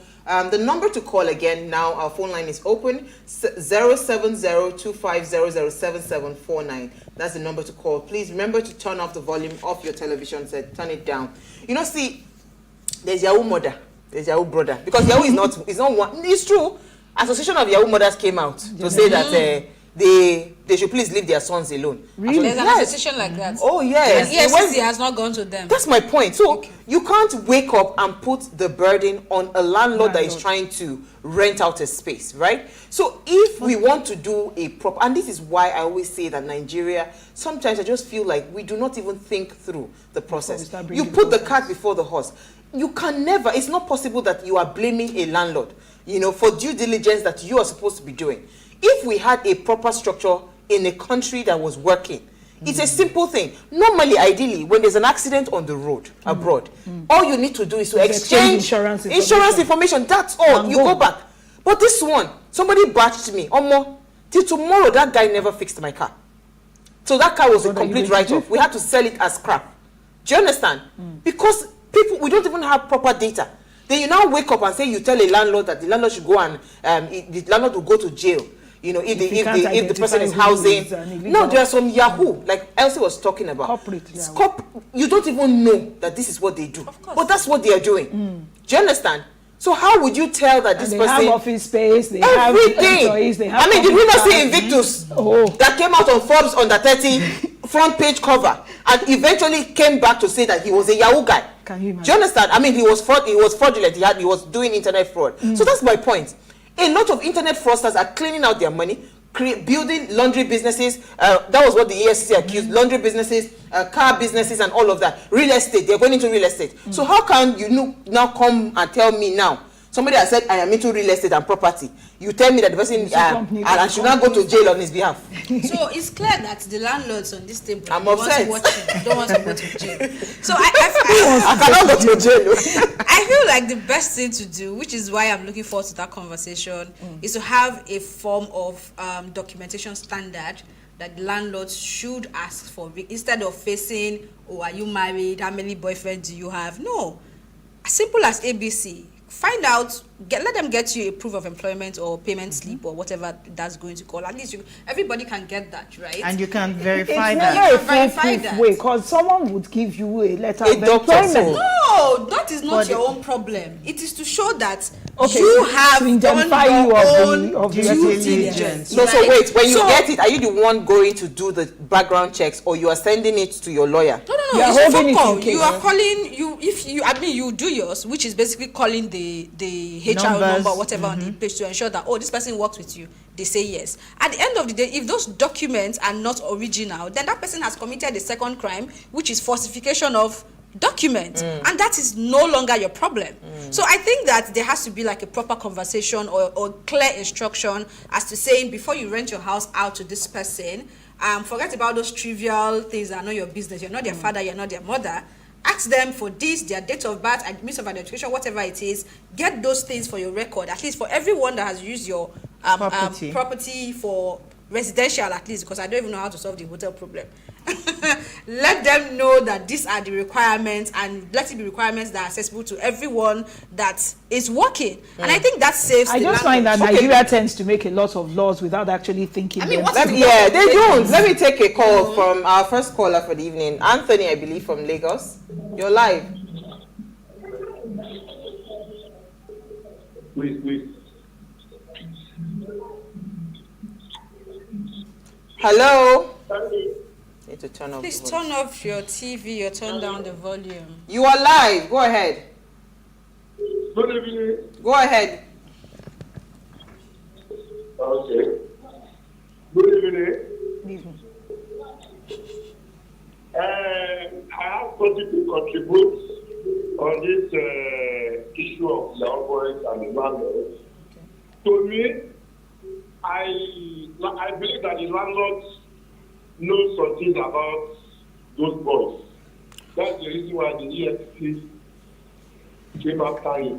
Because if the landlord did not know anything, they wouldn't have arrested because the EFCC, they are not full. They are making so much investigation before arresting the landlord. So, to my own contribution, I know that the landlord knows something about it. I think he thinks we're speaking about one particular case and not understanding that they're saying that there's a law that would hold all landlords that have Yahoo people as tenants. Now all of us go jail with that. We're saying it as if there's one specific case that we're discussing. Yeah. So, okay. How about landlords who don't even live in the country? I mean, my landlord is living in Canada.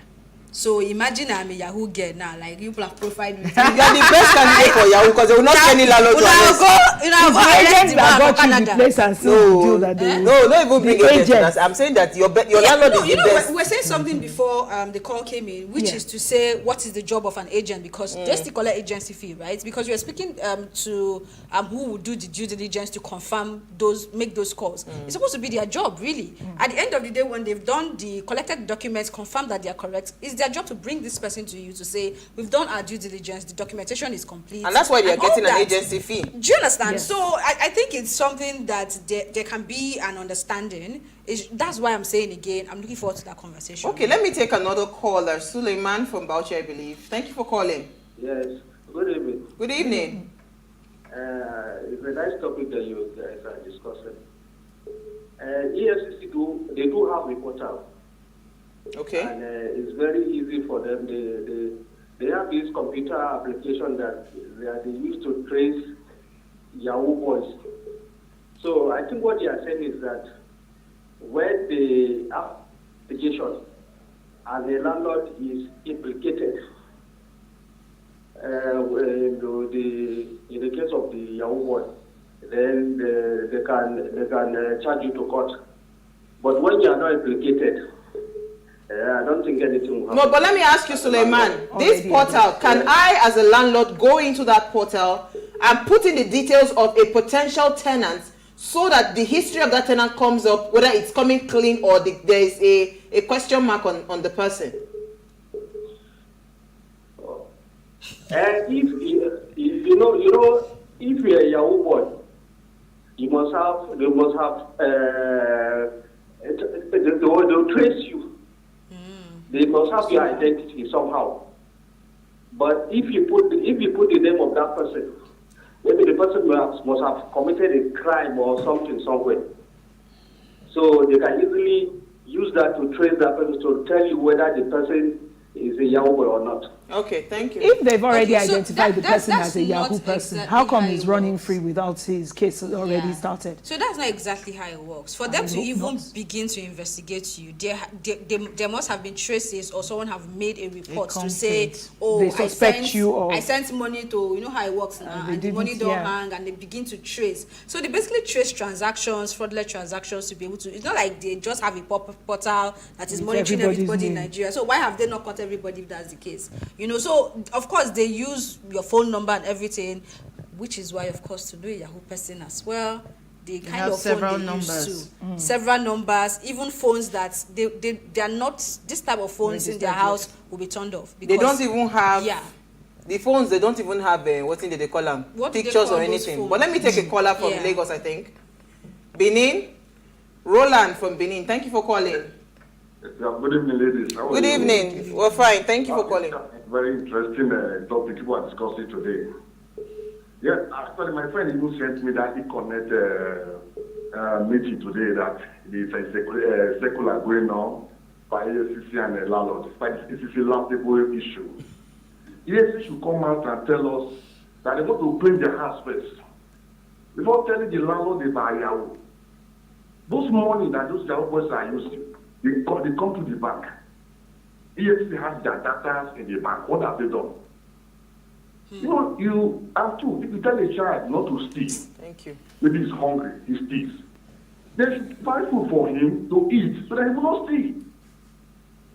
There's no job in Nigeria. I don't support Yahoo. If not for this Yahoo, Nigeria will be born as fire every day. We cry. I don't support them. But there's nothing on ground for the youth to do. You go to school, 5 years as a lawyer, you go to law school, then you graduate with all the ethical readings, You come back, nothing to work. But you get mama, you get papa, you get brother for house. They should be serious. I am into estate, I'm into real estate. I know what goes on, what comes out.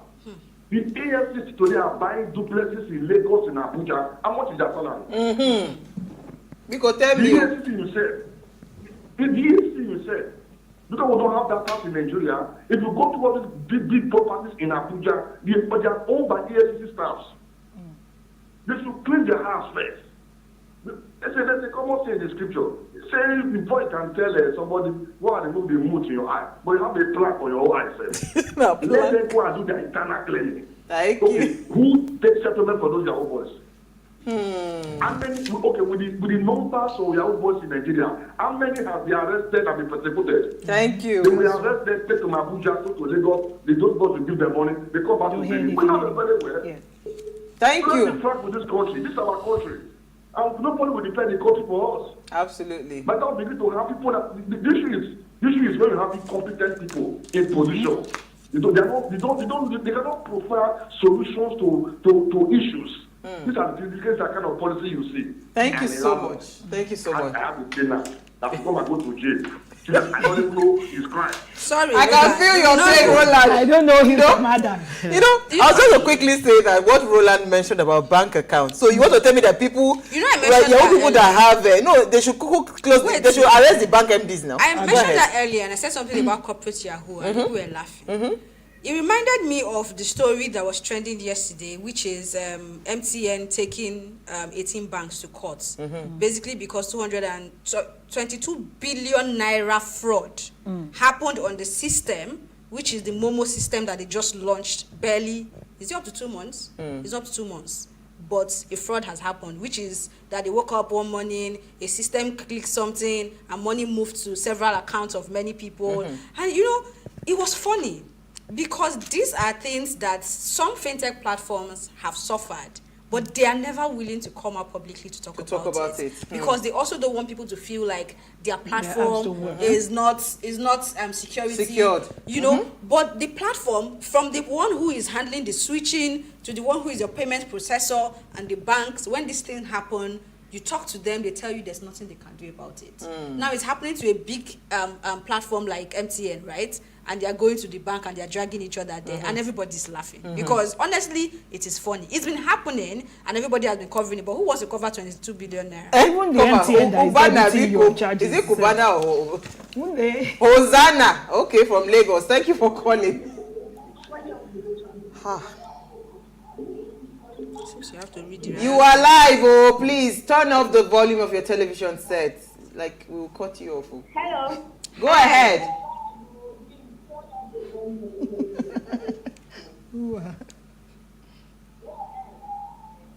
Okay. Sure, landlord going to jail for like Yahoo boys.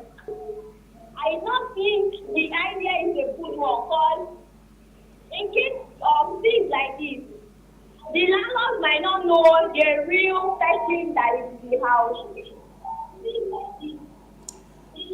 Okay, thank you. We have to cut you off. I'm sorry. We said please turn off, because when we get that feedback, it's a waste of time because we can't hear ourselves, right? Please, when you call, turn off. Just turn down the volume of your television set so we can have a clean conversation. But when are we going to address the Yahoo people that are landlords in this Lagos state? Because the way rent is going up, do you think it's until you collect money, fraudulent transaction, that is Yahoo? Why would you wake up in a country that the minimum wage... Leave your pain to our corner. Today is my pain. No, that the minimum wage is 18... Is it 30,000 or 18,000? I don't even know again. Let's say 30,000 naira, and you say your rent for mini flats. That's maybe you don't know what mini flats is. 1.5 million. A parlor, a kitchen. Studio. In fact, thank you, studio. The small thing. Everything is studio. 1.5 million. It's even cheap now for 1.5 million naira. So where do you want people to get that money if it's not from names Yahoo? on the portal, and it's 2 years. So I like what you just said, because again, and this is the bigger picture I want EFCC to see in case they are watching, right? The big picture is the economy is not doing well at all. Do you understand? That's why we have a lot. You have to go and ask Why do we have people doing Yahoo? And why are the numbers increasing by the second? From top. Do you understand? You solve that problem. But let me take Austin from Benin. Thank you for calling, Austin. You're live. Good evening. Good evening. Hi, long time. Yeah, really long. I don't think there's anything about this. The boys are all of it. And part of it all, there are no the boys, you can't find the option. Oh, sorry, Austin. Please, if you can try to call back, we can't hear you. The line is muffled. We're having difficulty. But if I understood what he was saying, like in Benin, you can't find it. Almost all the young boys. It's scary. You can't see anybody doing it. It's so scary. Wow. Seriously. You know, that's where I'm from. It is really scary. It's a pandemic. Delta, Benin, you know, a lot of people. Look at on the island here. Today I saw a trail of all sorts of. So how many do you want? I said your prison will be full. Cases. You won't even have space if it is to arrest the landlords. No, but it still goes down to the situation or the state of our nation. That's it. As long as we have this is just failed a symptom. institutions, the system is failed. There's nothing. I mean, what caught my attention is that this act has been on since 2006. It's been 16 years, but the increase in Yahoo business is so. continuous. Do you notice how cultism took a back seat now? Why do you think cultism took a back seat? But I think Austin has gotten through back. Thank you for calling again. Go ahead. Yeah. So in Benin, for instance, it is believed that the economy of Benin is being run right now by Yahoo boys. Since suddenly there was a time since suddenly went up. The price of things suddenly went up, and people believe that it's the Yahoo boys that have made things to go up. You know, now the hotel. What about the hotels? There are a lot of hotels springing up in Benin everywhere. Some of the hotel owners have said that the Yahoo boys are their major clients. You know, so I don't know what they're going to do. But the boys are even building their houses now. They are building their houses. They no longer go to stay in the hotel, but go to the upstairs to build their houses. So I don't even know where this going to start from. I mean, I don't know. Thank you. Yes. Absolutely, because I mean that's what I mean. A lot of them are going into big-time real estate businesses. Yeah. So what are you saying? Owning properties and even I mean they're giving one another. They're not even owning they are properties. the landlords of they are owning estates, right? So I mean, where do you want to start from? So it is actually very, very laughable that you're coming out to say that you won't start arresting landlords because they are a lot of these Yahoo boys. Now they tell I said, now suffer here Yahoo in the rent house. Suffer here, the one we say he never blow. Now in the rent house because most of these Yahoo guys that are in money, they have multiple properties and they are doing different kinds of businesses. Even this your club business. The club business in Nigeria is thriving who do you think is keeping the club business alive? The Yahoo boys, because it's also a way of laundering money. That's what I'm saying. To be able they help club owners help them to clean out their money. So you can't. It interwoven. Like landlord is the least of your problem. I said, it has to be from top to bottom. It's the least of your problem. Let's take some comments. So there's a comment on Twitter. It says on the issue of EFCC. This from @Spotlight Abbey. Incarceration of the landlords of Yahoo boys and a portal for running checks. I laugh. Without a central identity database, you may never know if the potential tenant is giving you his correct name. Thank you. Our security agencies need to do more. So let me take our last caller, I believe. You're live. Hello, good evening. Good evening. Thank you. I see the topic of today is really, really good and very, very impressive. My contribution to the topic is that I did doing Nigeria judicial system of government is working fine. EFCC do not need to go to this extent. But it's because our judicial system is poor and is dead. Sometimes they need to break rules a bit just to get just to achieve their aims and objectives.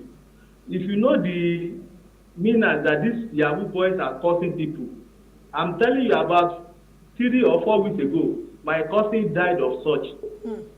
And now, assuming my father is a police officer, he died about 16th of September 2020 during COVID. He died and he served government for 35 years. Now, assuming that a Yahoo boy is now said because the country is hard, things is difficult, so it's now my parents' money, my family's money that he wants to use to enrich himself and his own family. How does that stand? Is it not cheating? And people will be talking about human rights. What is human right? What is human right? The only human right is to do the right thing. Thank you. I think he's speaking from a pain point. Thank you so much. Another comment says, good evening, beautiful ladies of Ways. I really do agree with a previous caller that this is a very laughable issue. Is Yahoo boy written on the person's forehead for the landlord to know what the person does? Our people need to face more pertinent issues rather than trying to scare hardworking Nigerians for nothing. Absolutely. That's from Miss Kemi. Thank you. Miss Kemi, that's a new call. Go ahead. Someone says, why don't we invite the chairman of the EFCC to come and sit with us and tell us how they plan to go about this thing, we should, the different rules that they come up with. Yeah. We should. Nama, your comments. All right, so I have this one from Daniel. He says, good evening, my dear beautiful sisters of What Are You Saying? #Ways. EFCC's proposed jail term for landlords with Yahoo boys, to my own understanding, I don't know if I'm wrong or right, but I believe in one thing, that before a landlord can accommodate a Yahoo boy or boys, I expect the landlord to ask them what they do for a living, because if what they do for a living is illegal and not clean, then the landlord will end up being implicated and become a suspect. To me, I do not support Yahoo because it is a risky and dirty business. So I support the EFCC jail term for landlords who harbor Yahoo boys. The landlords will decide to accommodate them because he feels he can gain from them. That is my own take. So if a Yahoo boy came to give you money now, would you reject the money? If I knew he was Yahoo, I'll reject it. Okay, you sure? But if you don't know and you accept it and accept him, and then they come, do you now return and start claiming? Well, you pay for the part that you stayed. This thing that EFCC is doing, Yahoo boys go to church, they go to a mosque, they go to different places. They go, they worship. They have to go and give. They have to go and give Thanksgiving. Yeah. So I'm just saying to everybody that all this conversation around Yahoo, it's not feasible. So I need the EFCC to take a second look at this. Please, first of all, landlords, they know a problem. I mean, they're going to have a conversation on Twitter tomorrow. Yes, we are going to be on that Twitter space. They're going with it. I plan to be on that Twitter space. I hope I put a notification. But thank you so much, ladies. The phone line is buzzing. I'm sorry you can't take more calls. Thank you, Nama, Lydie, and Elsie. We had a fantastic conversation. Thank you, Uwa. Now, before we go, do ensure you follow us on Instagram at WaysShowAfrica. You can follow us on Twitter at WaysShowAfrica1. You can interact with us further, drop a comment, and more importantly, follow all our engagements on social media. Like, share, and invite your families and friends to watch and follow the conversation. Now, this is my favorite quote from a Yahoo person. Say, person will no open door for us. We go still come back, buy the whole building. That's from Ajay. Whoever Ajay is. They're going to buy EFCC right now. We'll see you guys live tomorrow at 8 p.m. They're going to buy EFCC.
I, Joseph Robinette Biden Jr., do solemnly swear. A challenging first year for President Joe Biden, from managing the pandemic to uniting the nation. The way forward is to recognize the truth and to live by it. From competition with China to Russia's growing shadow over Ukraine, the challenges, accomplishments, and expectations on the Inside Story, Biden's first year.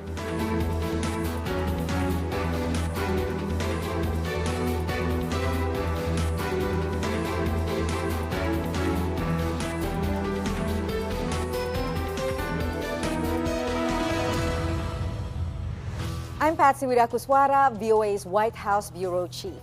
Behind me is the White House, where President Joe Biden is ending his first year in office with low approval ratings, largely due to an economic recovery dragged down by inflation and a pandemic that is surging yet again. This despite him reaching bipartisan consensus to pass a $1.9 trillion stimulus plan and a $1 trillion infrastructure package. A $1.9 trillion COVID-19 relief package pushed through by the Biden administration in March has helped American businesses and families weather the financial impact of the pandemic. The package sent $1,400 in stimulus funding to millions of Americans and monthly payments that have proven successful in reducing poverty. But for many, rising inflation has minimized the impact of that assistance. Due to the COVID, people don't have money. We just starting back to work and stuff like that. This is outrageous with the prices of the gas today. Consumer prices in December were 7% higher than those of the year-ago period, marking the highest inflation rate in 40 years. Inflation has dampened economic recovery in a year that the administration says has shown the biggest job growth in American history. Look at the initial unemployment claims. They're on average, they were at 812,000 a year ago. They're now at 210,000. The unemployment rate and obviously job creation the year before the president took office and the last year. As it relates to COVID, if we look to a year ago, only 1% of adults were fully vaccinated. 74% of adults are fully vaccinated now. A relatively smooth rollout of COVID-19 vaccines has offered protection to more than 200 million Americans and even provided a brief return to normalcy last year. That is, until Omicron caused cases and hospitalizations to spike yet again. The pandemic and inflation have been two major factors in President Joe Biden's sinking approval ratings at the end of his first year, around 45% according to Ipsos, a market research firm.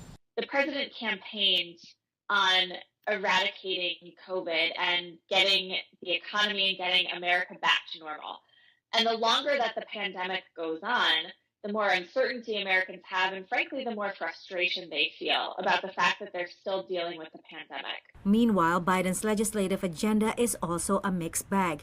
He pushed through a $1 trillion infrastructure law with Republican support, the biggest investment in the nation's public works in a generation. But he has yet to pass Build Back Better, his $1.75 trillion social spending and climate change plan, even though it has already been cut in half from its original size. Other legislative agenda items remain stuck. Two voting rights bills that would greatly expand federal control over elections are stalled in the Senate due to Republican opposition. Some analysts say the administration and Democrats need to reset their agenda. They have to ask themselves, realizing that Republicans are going to have very little interest in playing ball on high salience issues. What are the smaller things that they can work on that might build up over time and kind of change the narrative from, hey, this guy came in and took big swings at the plate and whiffed, to, hey, this guy showed up and he hit a lot of singles. And despite Biden's promise to heal a divided nation, Americans are still deeply polarized following the Capitol siege by supporters of Donald Trump on January 6, 2021. Polls suggest most Republicans still believe the baseless claim pushed by the former president that the 2020 election was stolen. Back in June, 6 months into the Biden presidency, more than 60% of Americans approve of his pandemic response. Since then, Delta and Omicron variants, vaccine hesitancy, and mixed messaging from the administration have pushed Biden's approval ratings on the pandemic to below 50%. More from VOA's Arash Arabasadi. Joe Biden campaigned on ending the pandemic. Now, 1 year into his presidency, the pandemic is rolling into its third year. The president is really succeeding on the global response through direct commitments from the United States to countries in need, in terms of doses, in terms of dollars, in terms of cooperation. What hasn't happened, says one campaign's Tom Hart, is bigger buy-in from Biden's counterparts. Where they are not yet succeeding is providing the leadership to gather other countries together in a unified campaign to end the pandemic. What's happening is wealthy countries are making individual commitments and they sound good, but the parts are not adding up to the whole. As COVID cases skyrocketed due to the Omicron variant, January marked the first time that polls showed more Americans disapproving of Biden's handling of the pandemic. I think the Biden administration overall has done well when it put its mind to it. So I think they get an A-, B+. However, the issue is oftentimes some of their policies have over-relied on vaccine-only approach. Epidemiologist Eric Feigl-Ding says the Biden administration could have done more to combat misinformation and to ensure that emergency funding for schools upgraded ventilation systems. He faults the Biden administration for not providing home COVID tests and N95 masks for free or at cost after the president recently announced an insurance-based reimbursement program. Altogether, this is a pandemic of political leadership as well as the virus, as well as human behavior and politics around the human behavior.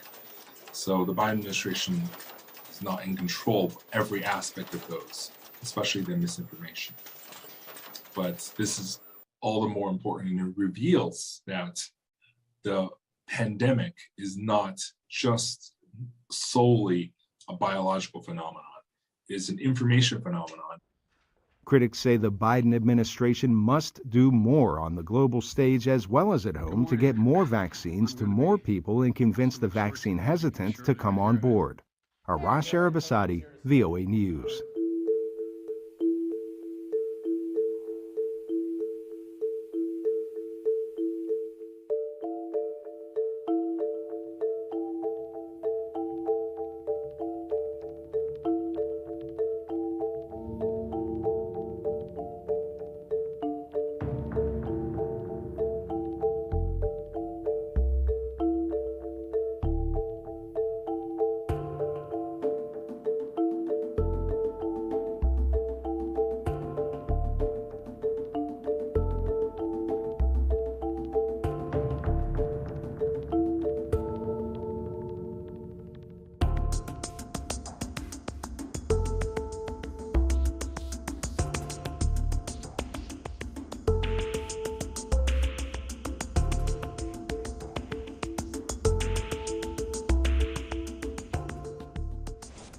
A bitterly divided U.S. Congress is presenting a challenge to Biden's ability to deliver on his agenda.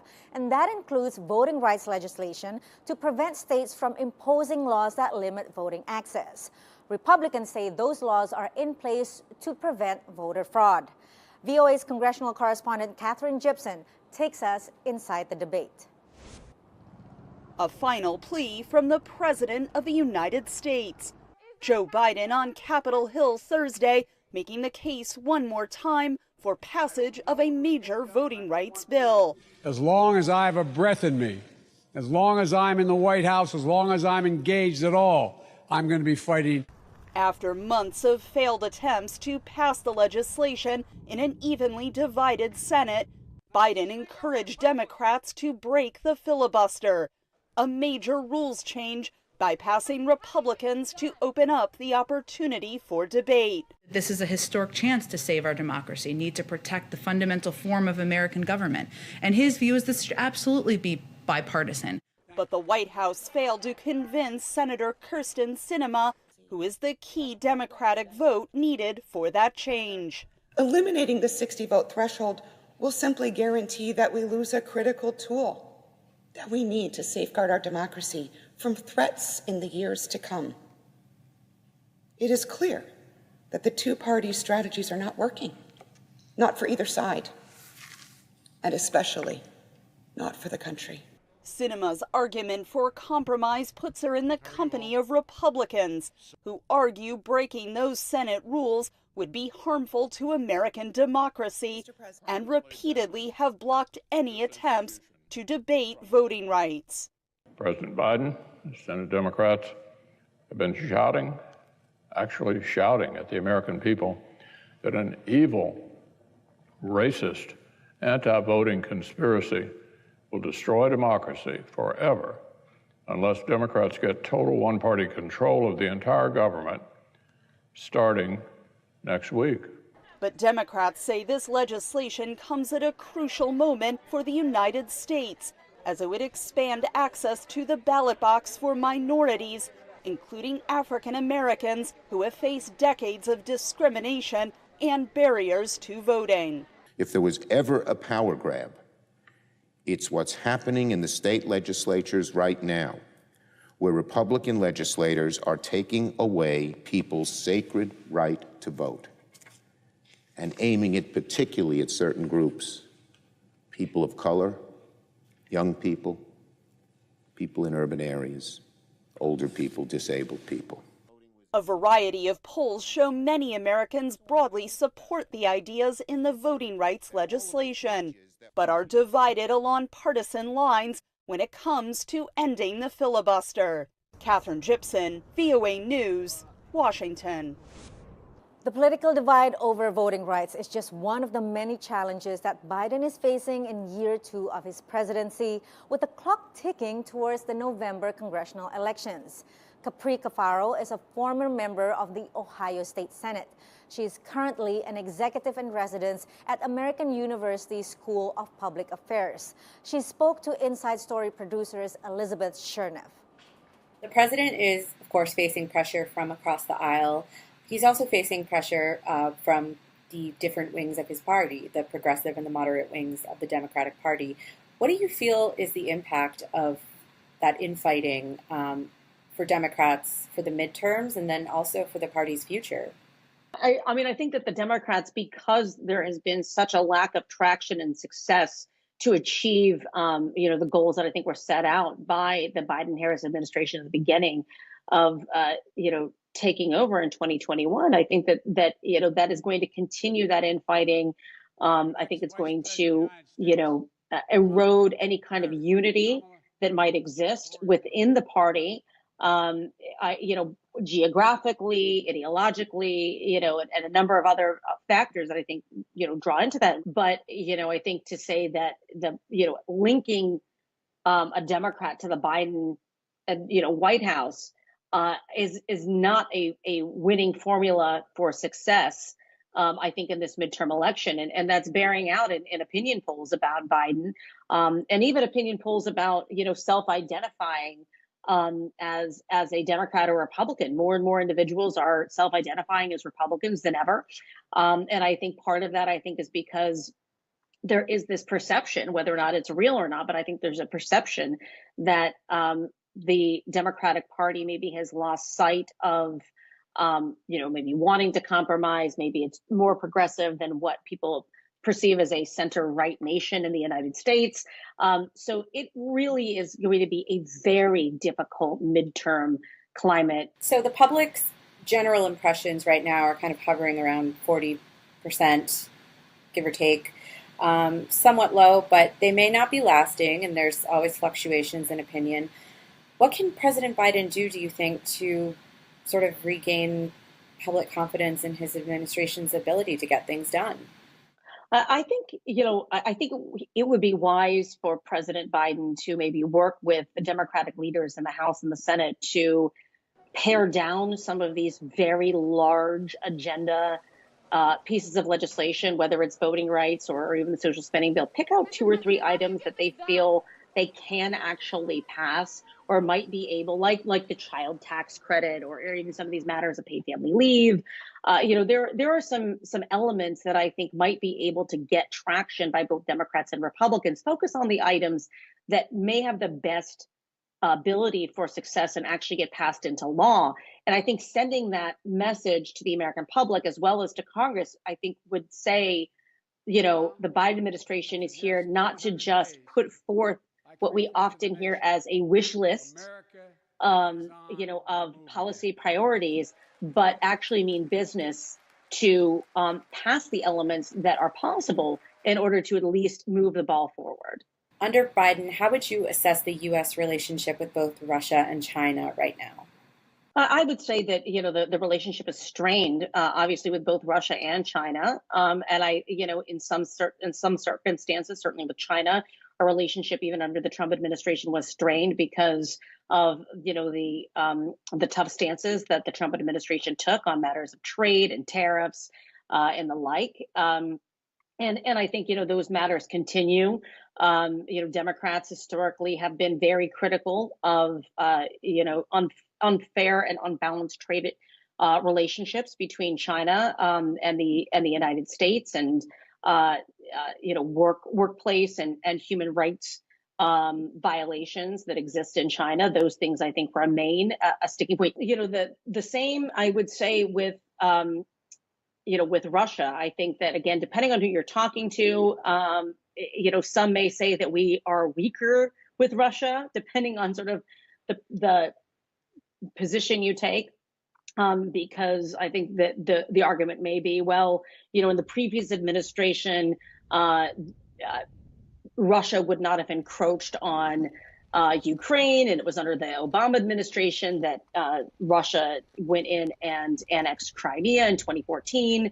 The United States isn't stepping up for lethal aid, and so we're weak. All of those things, are definitely part of the narrative as far as the United States not being strong enough against Russia. But there is no two ways about the fact that the relationship between the United States and the Russian Federation remains incredibly contentious.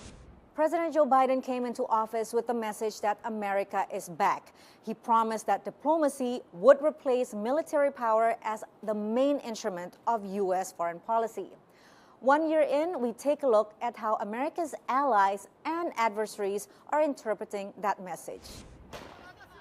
It's been quite a year in U.S. foreign policy, with the chaotic withdrawal from Afghanistan in August widely seen as the biggest failure of President Joe Biden's first year in office. Terrorism has intensified, and the Taliban takeover has led to sanctions that have put Afghanistan in a position where it has an acute humanitarian crisis that could well lead to mass famine. And I think that this very precipitate, chaotic U.S. withdrawal is seen as linked to those outcomes. The withdrawal is in line with the administration's goal to decrease military engagement in the Middle East.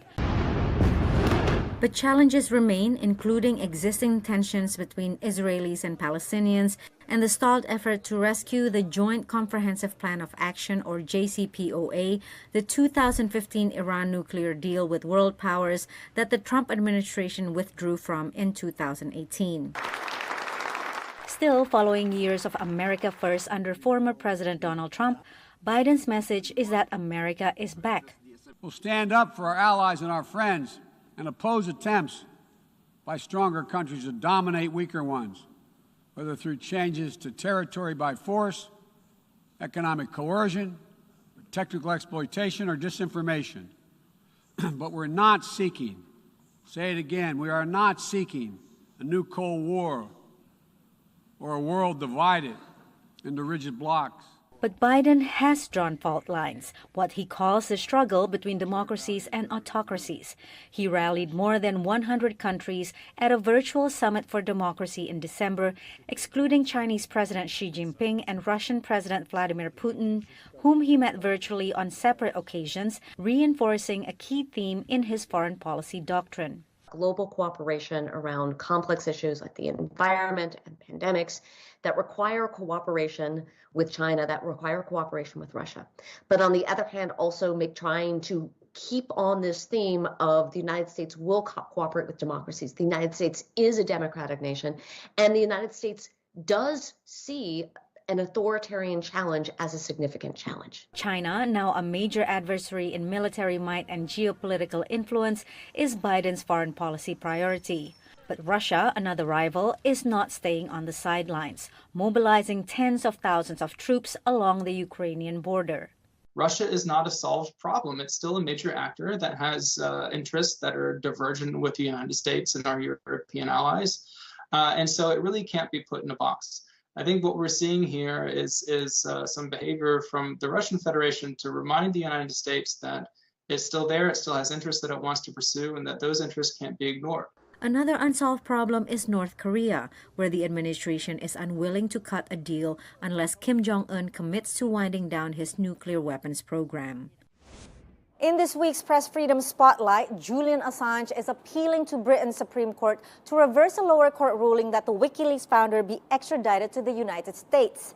The 50-year-old founder of the whistleblowing website is facing charges of hacking and theft.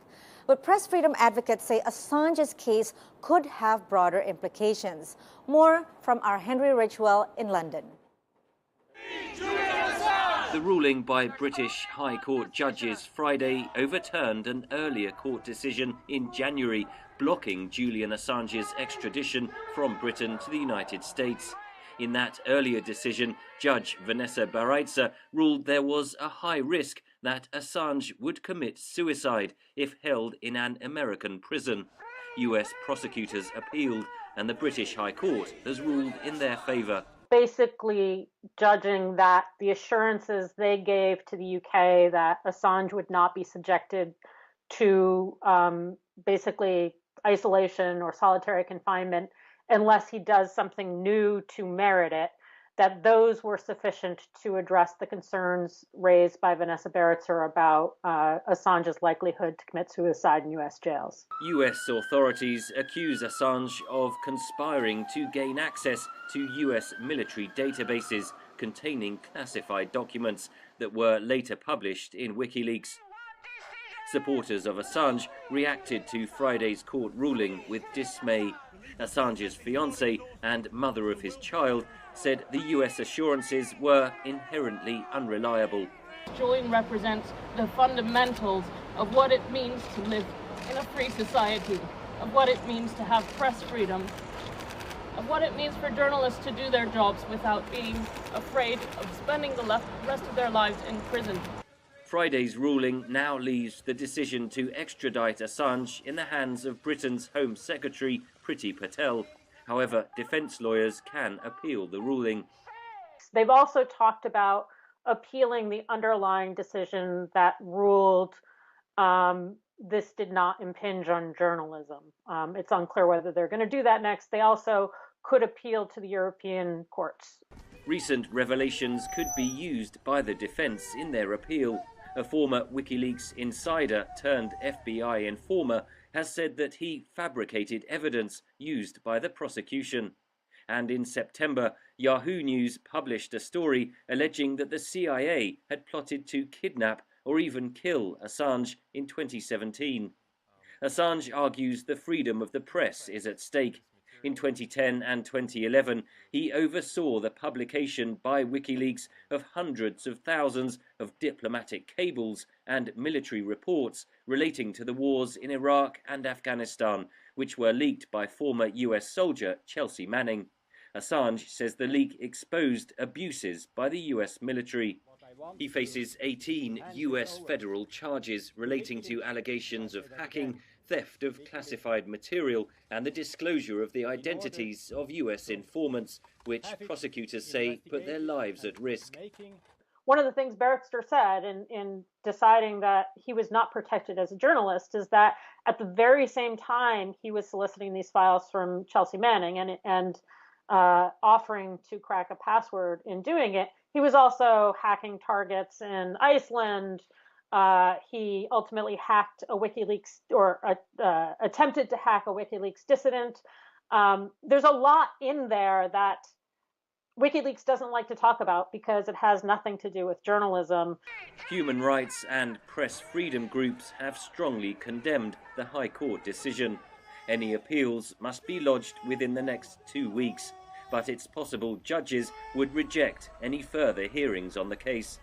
Henry Ridgewell for VOA News, London.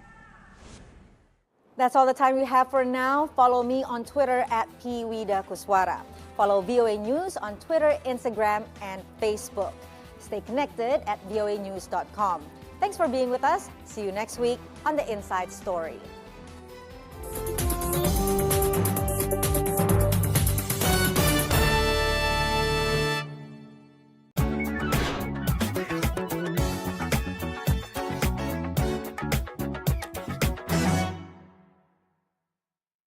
Reading is an essential habit and a culture that must be developed. Nigerians are generally believed to have a poor reading culture. The role of government in promoting reading and equipping reading spaces and libraries in Nigeria cannot be underestimated. But first, we must look at the development of reading habits from the home and the role parents play in encouraging their children. My parents, my mom used to be a teacher, so reading was obviously part of a curriculum. And then my father used to be a professor and is an author. So I started reading very, very early, and I started reading books that were higher than my age grade.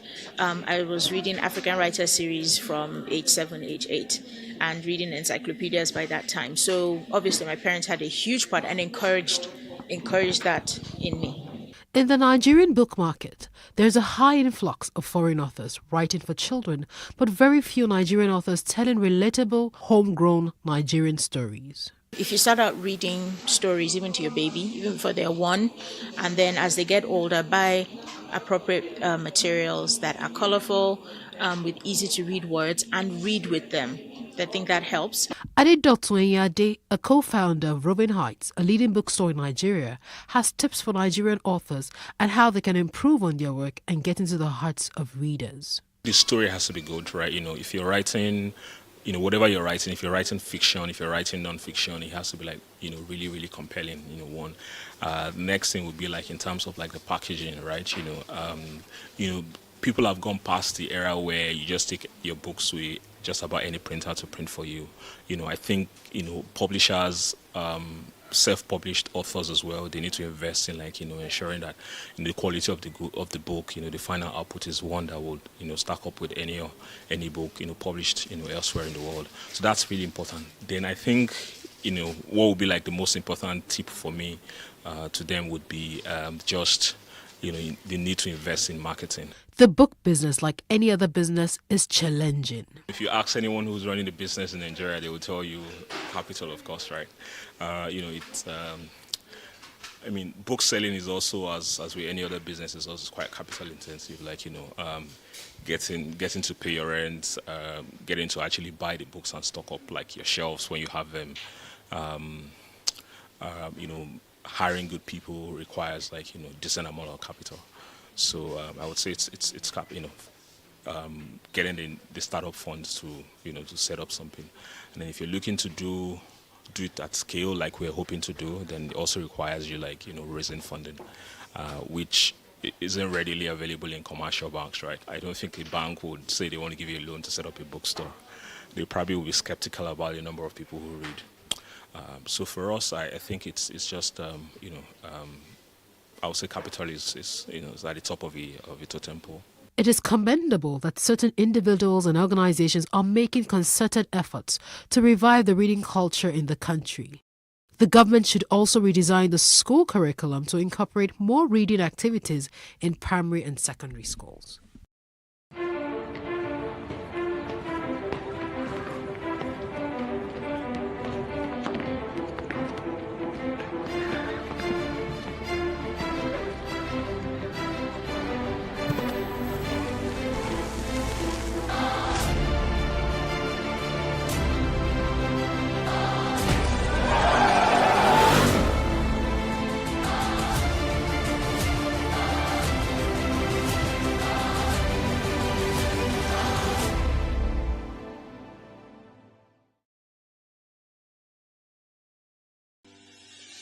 Increase the reach of your events or business services.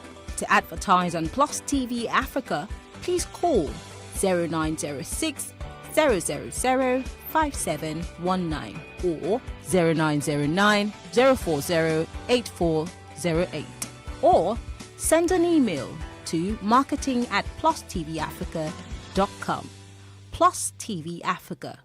Big stories live here.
On Plus TV News Now tonight.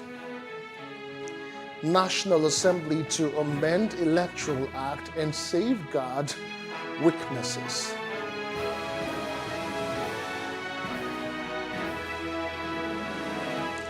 Senate mandates committee to probe crisis in judiciary.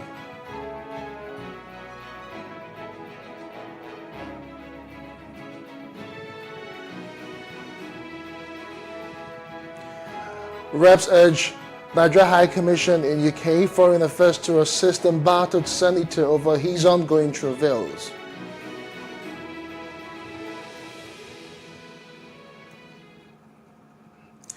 Good evening. Thanks for staying with us on the news now. I am Justin Akadonye. Senate President Ahmad Lawan says the efforts will be made by the National Assembly to amend the Electoral Act to serve as a safeguard against weaknesses identified in the law. Lawan made this known in a short remark during plenary following a matter of national importance brought to the floor by Senator Yahaya Abdullahi. He also applauded the Supreme Court for the clarity, decisiveness, and unanimity of its verdict in upholding the separation of powers principle enshrined in the 1999 Constitution. The electoral processes and procedures in our country. So it's for us to ensure that where there are weaknesses, we try to come up with measures, amendments to deal with issues of weaknesses in the law. And I'm sure it will come full cycle by the time the 2023 general elections are held. I have no doubt in my mind that all of us in the National Assembly, not only in the Senate, but in the House as well, feel that we must do everything and anything possible to make this Electoral Act serve the purpose for which it was passed and assented to. In his remark, Lawan described the judgment by the Supreme Court on Section 84, subsection 12 of the Electoral Act as a landmark that vindicates the National Assembly. According to him, further amendments to the Act would strengthen it ahead of the 2023 general elections. Mr. President, I think we still, as a National Assembly, have a major outstanding matters that remain. That is, we have to, after the 2023 elections, study the entire implementation process of what had happened. So that in one thing we might need to revert to our earlier stance on direct primaries. Our recent nasty experience on the misuse of consensus and delegate system has vindicated our earlier position on the merit of direct primaries, provided that a verifiable membership register of political parties is kept simultaneously at the ward level and with INEC, with all necessary safeguards against corruption and data manipulation put in place. And thirdly, finally, we have a responsibility in this 9th Assembly that as the political process towards 2023 unfolds, the National Assembly needs to be observant of the loopholes and weaknesses of the 2022 Electoral Act, so that a comprehensive assessment is undertaken to provide adequate grounds for making amendments to the Act before the end of the term of office of the 9th National Assembly. This is my personal explanation. The Apex Court had struck out a suit filed by President Muhammadu Buhari and the Attorney General of the Federation, Abubakar Malami, to challenge the controversial Section 84, subsection 12 of the Electoral Act. Now, the Senate has mandated the Committee on Judiciary, Human Rights and Legal Matters to go ahead with a probe of the crisis in the judiciary by looking into the complaint raised in the petition by the justices of the Supreme Court. The resolution of the Red Chamber followed a motion by the chairman, Senate Committee on Judiciary, Human Rights and Legal Matters, Senator Opeyemi Bamidele. He noted that the poor welfare of judicial officers would adversely affect the output of the judiciary in service delivery. The Senate regrets that the Honorable the Chief Justice of Nigeria, Honorable Justice Ibrahim Tanko Muhammad, on Sunday, 21st June 2022, voluntarily resigned his appointment on grounds of ill health, leaving the most senior justice to act as the acting justice of Nigeria. However, this development will not prevent the committee from going ahead with its assignment in the quest to find a probable lasting solution to the matter. The Senate observes further that even though Honorable Justice Ibrahim Tanko Mohammed has stepped down as CJN, most of the issues raised by the justices of the Supreme Court and other stakeholders within the judiciary still remain and need to be addressed urgently to prevent an eventual shutdown of the judiciary. The Senate accordingly resolved to mandate the Senate Committee on Judiciary, Human Rights and Legal Matters to go ahead with its assignment in the quest to find a lasting solution to the matter by interacting with relevant stakeholders to look into the complaints raised in the petition by the Justice of the Supreme Court. Accordingly, the Senate tasked the committee to interface with the three arms of government, as well as at the bar and on the bench, to collate targeted views and positions on the short-term, medium-term, and the long-term measures needed to decisively address the crisis facing the judiciary. Now, the House of Representatives has called on the Nigerian High Commission in the UK and Foreign Affairs Ministry to provide all necessary consular assistance to Ike Korimadu and his wife over his ongoing travails. The motion was brought before Parliament by Honorable Abdullahi Abdul Kadir, an APC lawmaker from Bauchi State. Nigeria's House of Representatives has begun moves to investigate the non-payment of pension arrears of retired federal civil servants by the Pension Transitional Arrangement Directorate, PTAD. The House adopted a motion following its presentation on the floor at plenary by Honorable Sergius Ogun, a lawmaker representing Esson Southeast, as he drew the attention of his colleagues to the plight of retired federal civil servants in the country. The House immediately summoned the head of service of the Federation, Folashade Esson, the acting accountant general of the Federation, the DG National Pension Commission, and executive secretary of the Pension Transitional Arrangement Directorate to provide an explanation for the non-payment of pensions and gratuities. The House is also aware that Section 32B of the Pension Reform Act, Cap P4, Laws of the Federation of Nigeria 2004, saddles the Pension Transitional Arrangement Directorate, PTAD, with responsibility of carrying out functions aimed at ensuring the welfare of pensioners.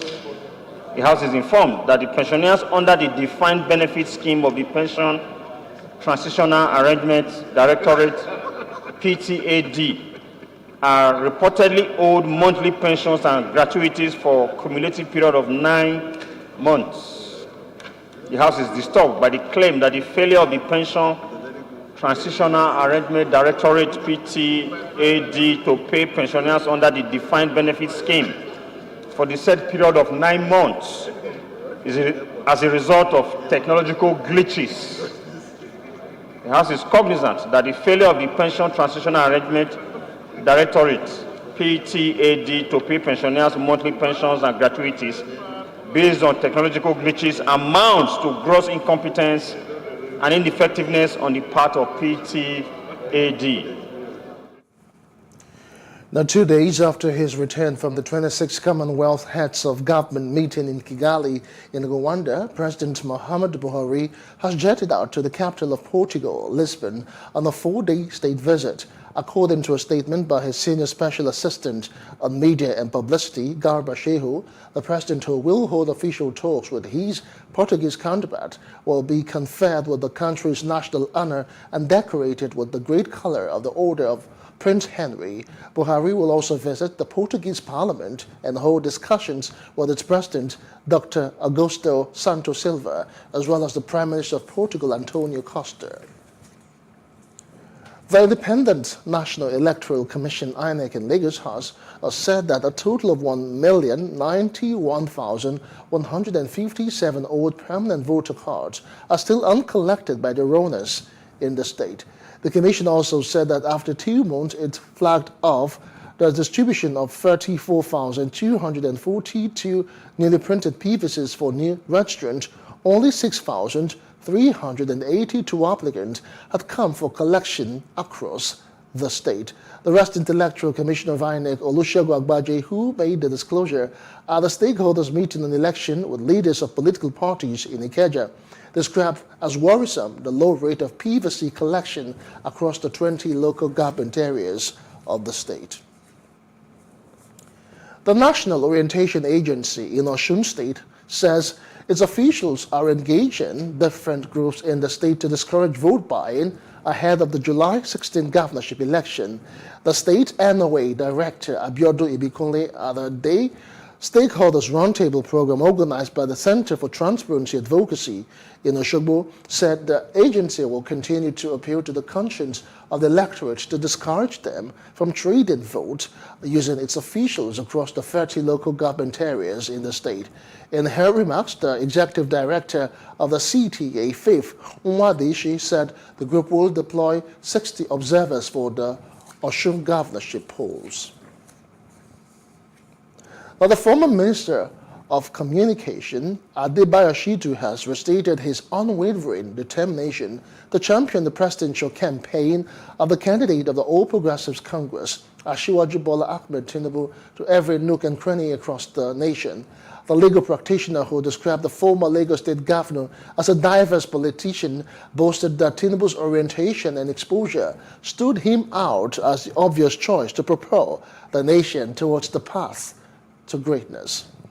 Our gratitude goes to President Muhammad Buhari for his maturity, selflessness, and patriotism in supporting the earlier resolution of the Northern APC Governors Forum. But now that our leader has become the party's bona fide presidential candidate, it is considered best that we put all resources together to make the exercise impactful and successful.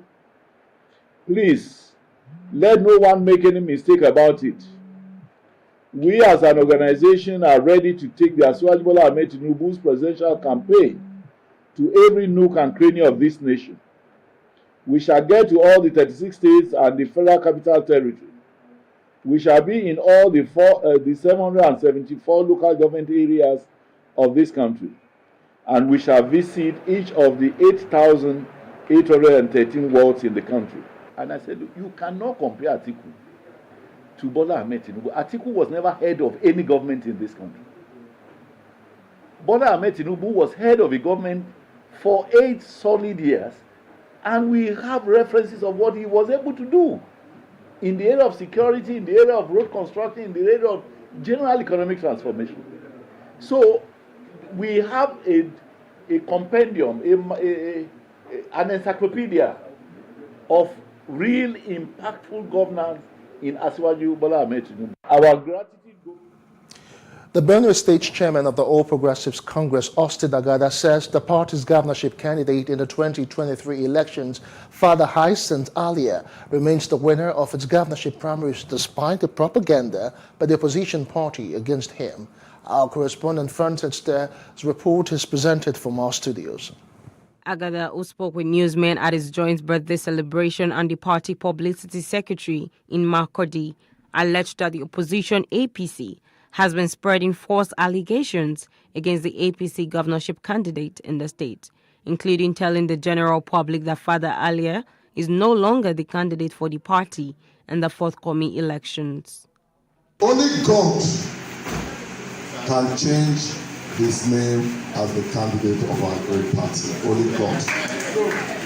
And we believe that the party, God has spoken through the party, through the people, and through the party, that the candidature of Reverend Father Hyacinth Alia was the voice of the people, not just the people of our party, but the people of the entire Benue State.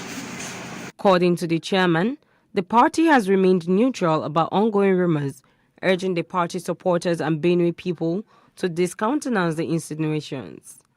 It was that decision that was communicated to the National Secretariat, and the NWC graciously, under the leadership of our national chairman, granted the Benue APC their plight or their decision to have a current primaries. The state APC chairman, Austin Agada, and APC publicity secretary, Dan Morgan, also hosted journalists to a party to celebrate their birthdays after covering activities of the party in the states. Ndibo and the All Progressives Congress here in Lagos State have restated their support for the ruling party, declaring that they are peace-loving people doing legitimate business in the state and not troublemakers. The position of the group was made known by its apex leader, who also dabbles as a special assistant to Sanwo-Olu on water resources and drainages, Joe Ibokwe, while briefing newsmen here in Lagos. Plus TV correspondent Love Oyedokun was there and now reports. We are Ndibo in APC Lagos, and we remain bona fide, patriotic, committed members of APC Nigeria, come what may. That declaration signposts the side of the divide these men, women, young and old of Igbo extraction truly belong in the politics of Lagos State. They are worried about the misinterpretation and misrepresentation of the group's political stand lately in the state. We are not ethnic bigots. We believe in Nigeria. It is true that no Igbo man has been president of Nigeria since the end of the Civil War in 1970. It is also true that no Igbo man can be president of Nigeria with Igbo votes only. It means that we must be at peace with other Nigerians and work with them, support them, so that they can support us. They also let the air run the real reasons Alaba International Market was shut down by Igbo traders.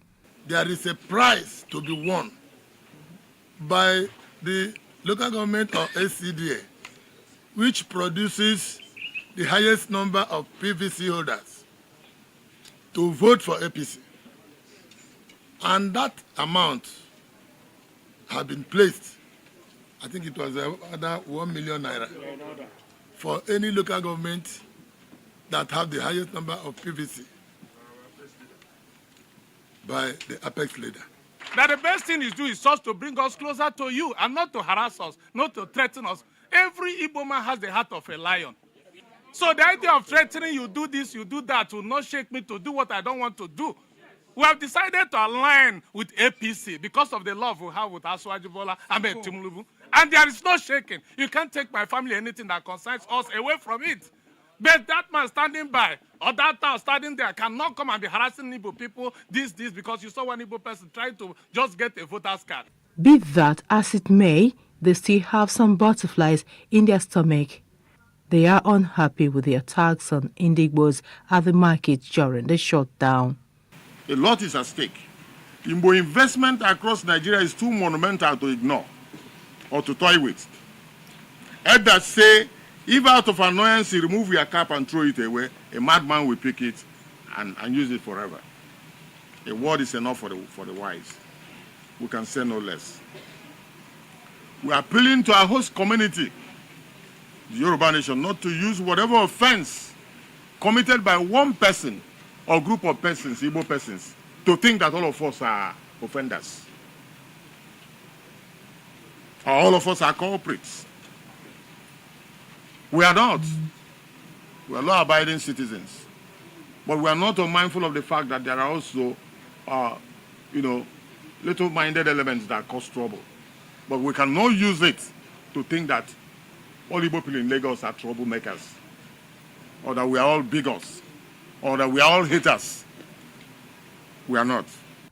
Recall that the traders were attacked by hoodlums who allegedly besieged the center while the registration exercise was ongoing and attempted to disrupt the process. From Lagos, Love Ikuku Oyedokun, Plus TV News.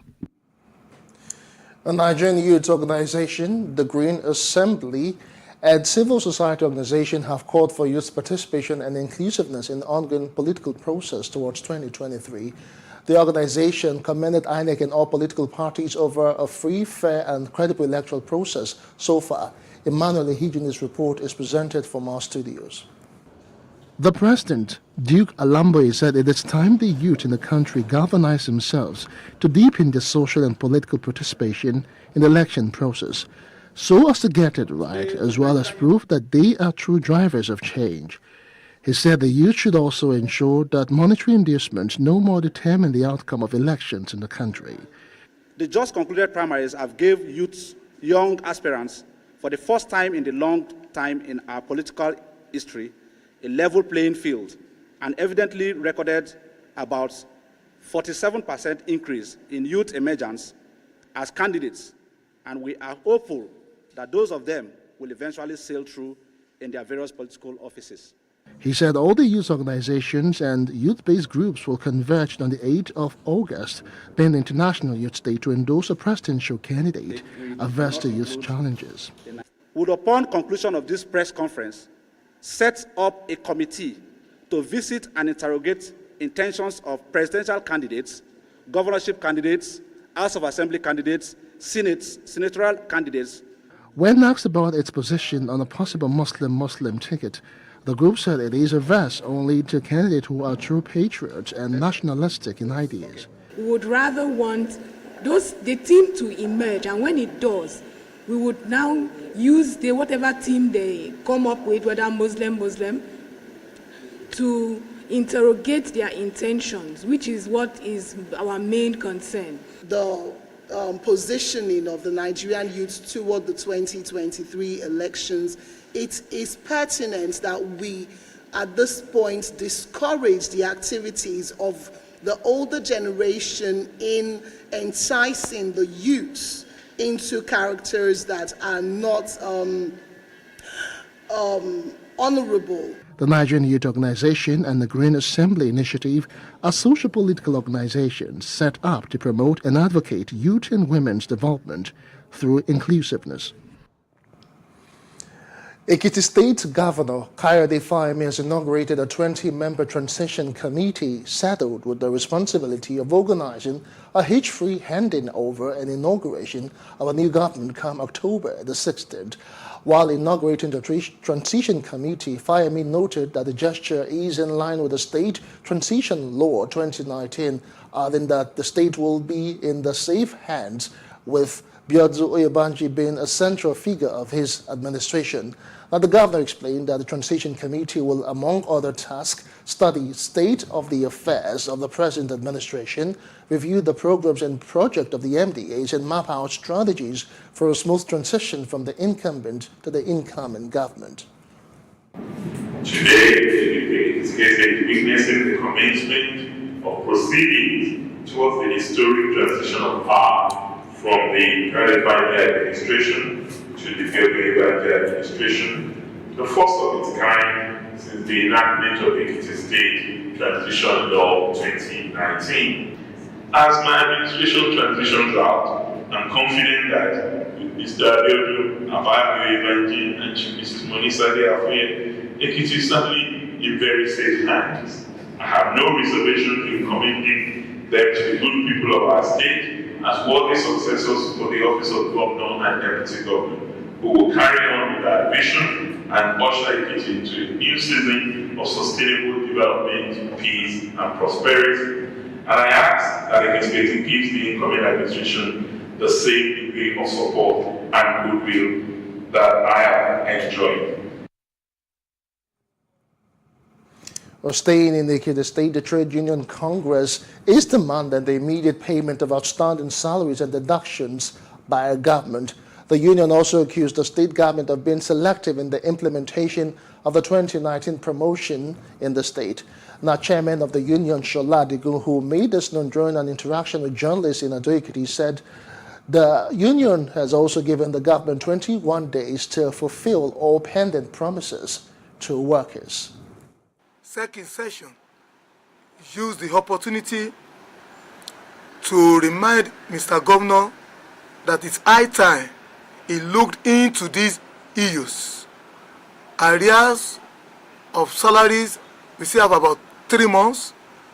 And most disturbing is the issue of our deductions, cooperative deductions, contributive pension deductions, NHF deductions, and other deductions that have been made from the salaries of workers, but that are not remitted to the appropriate quarter.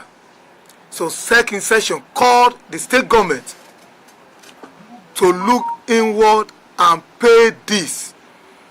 All these deductions are part of our statutory salaries. And so once they are deducted, it must be remitted to appropriate quarter. We are not comfortable henceforth with avalanche of cooperative deductions. It's given serious hardship, unbearable hardship on our members. Now, Zamfara State Governor Bello Matawale says the government relied on extinct legislation to direct residents to acquire weapons to defend themselves. In a statement issued by the Chief Press Secretary to the Governor, Jamilu Magaji, and made available to newsmen, the Governor made a remark while inaugurating some security committees in Guzo.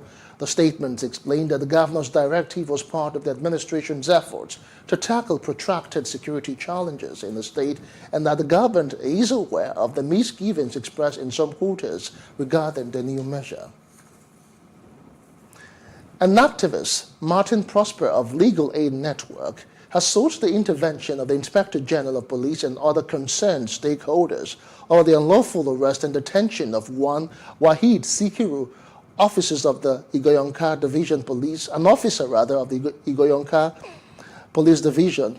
According to him, Shakiru was arrested on May the 31st in connection with receiving a stolen phone, but from the police investigation, it was revealed that he was innocent of the crime. The human rights activist called on the Inspector General of Police and other delegated authorities to intervene in the issues raised concerning the police before it degenerates into something unpredictable. We have come to a point in our nation's history where the fight for our rights and freedom must be taken with all the seriousness it deserves. Over the years, Nigerians from different walks of life, especially the poor and the less privileged, have been subjected to all kinds of humiliation and injustice in the hands of our security operatives, especially the police. You will see a police officer dragging an Okada rider, action capable of leading to breach of public peace, just because the Okada rider refused to give him money. Sometimes you hear the police saying to the Okada rider, "Etomi da," meaning, "Where is my right?" Corruptions have taken a large part of our activities per day. So everybody is just looking one way or the other. What the police are doing here, they know quite okay that it's not in accordance with law. The non-teaching staff of the DME College of Education has blocked the Ore Ondo Highway, hindering vehicular movement. The staff who were stationed in front of the institution's gate said they were protesting the inability of the Buhari's-led federal government to appoint a vice-chancellor for the college turned university. DME College of Education was upgraded to university status in January, but there is apprehension among the staff that the government has not appointed a VC for the institution, hence casting a doubt on the status. Here to say that December last year, our university, our college was repaired when the government, federal government, presidency, upgraded to a university status. And by January, we got it was gazetted. And we are saying that since that time, we have not gotten the university, we have not gotten the vice chancellor. And we are marching out as the non-teaching staff. We are marching out to say that we need our university. Enough is enough. We need our vice chancellor. Enough is enough. That is what we are crying for. And the institution is the provost. And if it is the provost cannot head a university. KBSC, we sent our condolence visit also to His Majesty that they should help us to facilitate the announcement of the VC.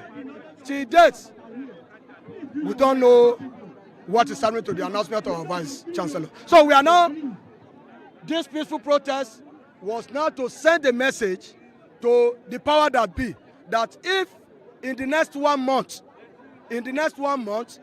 this VC, if they fail to announce it in the next 1 month, will not guarantee industrial harmony in this community.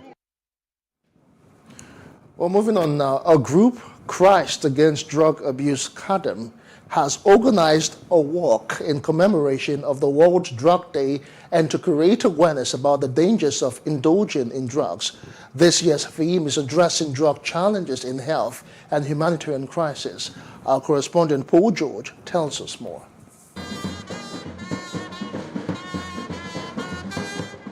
About 100 members of CADAM converged just at the gate of the redemption camp of the Redeemed Christian Church of God in Ogun State to sensitize the people about the effects of drug abuse. The sensitization began from the gate with members excitedly singing, dancing and sharing flyers as they embarked on a 7-kilometer walk to the house of the Grand Patron, Foluke Adeboye. Adeboye advised the members to keep up the work. I want to seize this opportunity to thank God for all our board members and all our stakeholders and those who love us, who are supporting us over the years at CADAM. Even as we have submitted your wish and your will to eradicate drug by supporting all my beloved men of valor. On behalf of the General Overseer and the RCCG as a whole, we want to say thank you to all our stakeholders. The Director General of CADAM, Dr. Dukun Adedeji, promised that the organization would continue the sensitization across the nation. Substance abuse is so bad that we need to know about it. If you know the statistics that United Nations released, Nigeria has about 14.4% prevalence use. We translate about 15 million. And that was about 4 years ago. You can then imagine what it is now. If we don't do anything about it, very soon the whole country will be ravaged by drugs. So we need to work with NDLEA, UNODC to do this. The Assistant General Overseer, Admin and Personnel of the Redeemed Christian Church of God, Funsho Odeshola, as well as the Director of Programs and Orientation, CADAM, Funke Salako, both urged parents to take up the responsibility of monitoring their wards. Parent and every member of the family should give priority to the family even more than work, because God gave us family before He handed over work to us. If it's still experimental use, then they need counseling. They will need counseling before it gets out of hand. Getting out of hand, I mean, before it gets to addiction. We've helped so many people over the years. We've helped over 3,000 people, and a lot of them are still standing, and they are doing good in society. So, World Drug Day is marked on the 26th of June every year to strengthen action and cooperation in achieving a world free of drug abuse. Paul George, PlusTV News. Still ahead on News Now, African migrants wait in Kigali amid frustration and hope.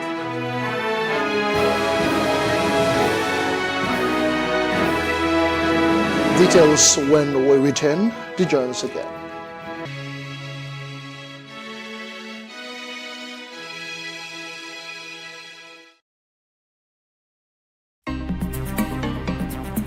Life can be fun and rewarding, but it also comes with some risk. As in business, you win some, you lose some. And that's why you need to be wise in the choices you make. It's like placing a bet. Again, you need to be wise. Wise in choosing an innovative platform with the highest market options and highest odds ever. That's why Winners Golden Bet, the leader in online, in-shop, virtual, and live sports betting, gives you enhanced platforms that offer you the best chances of winning. For betting on live soccer matches, live dog races, and virtual games. Winners Golden Bet is your best bet. Instant payment of winnings guaranteed. Play online or in any of our numerous shops nearest to you. Hey guys, be wise. Play on Winners Golden Bet. Winners Golden Bet, the wise choice.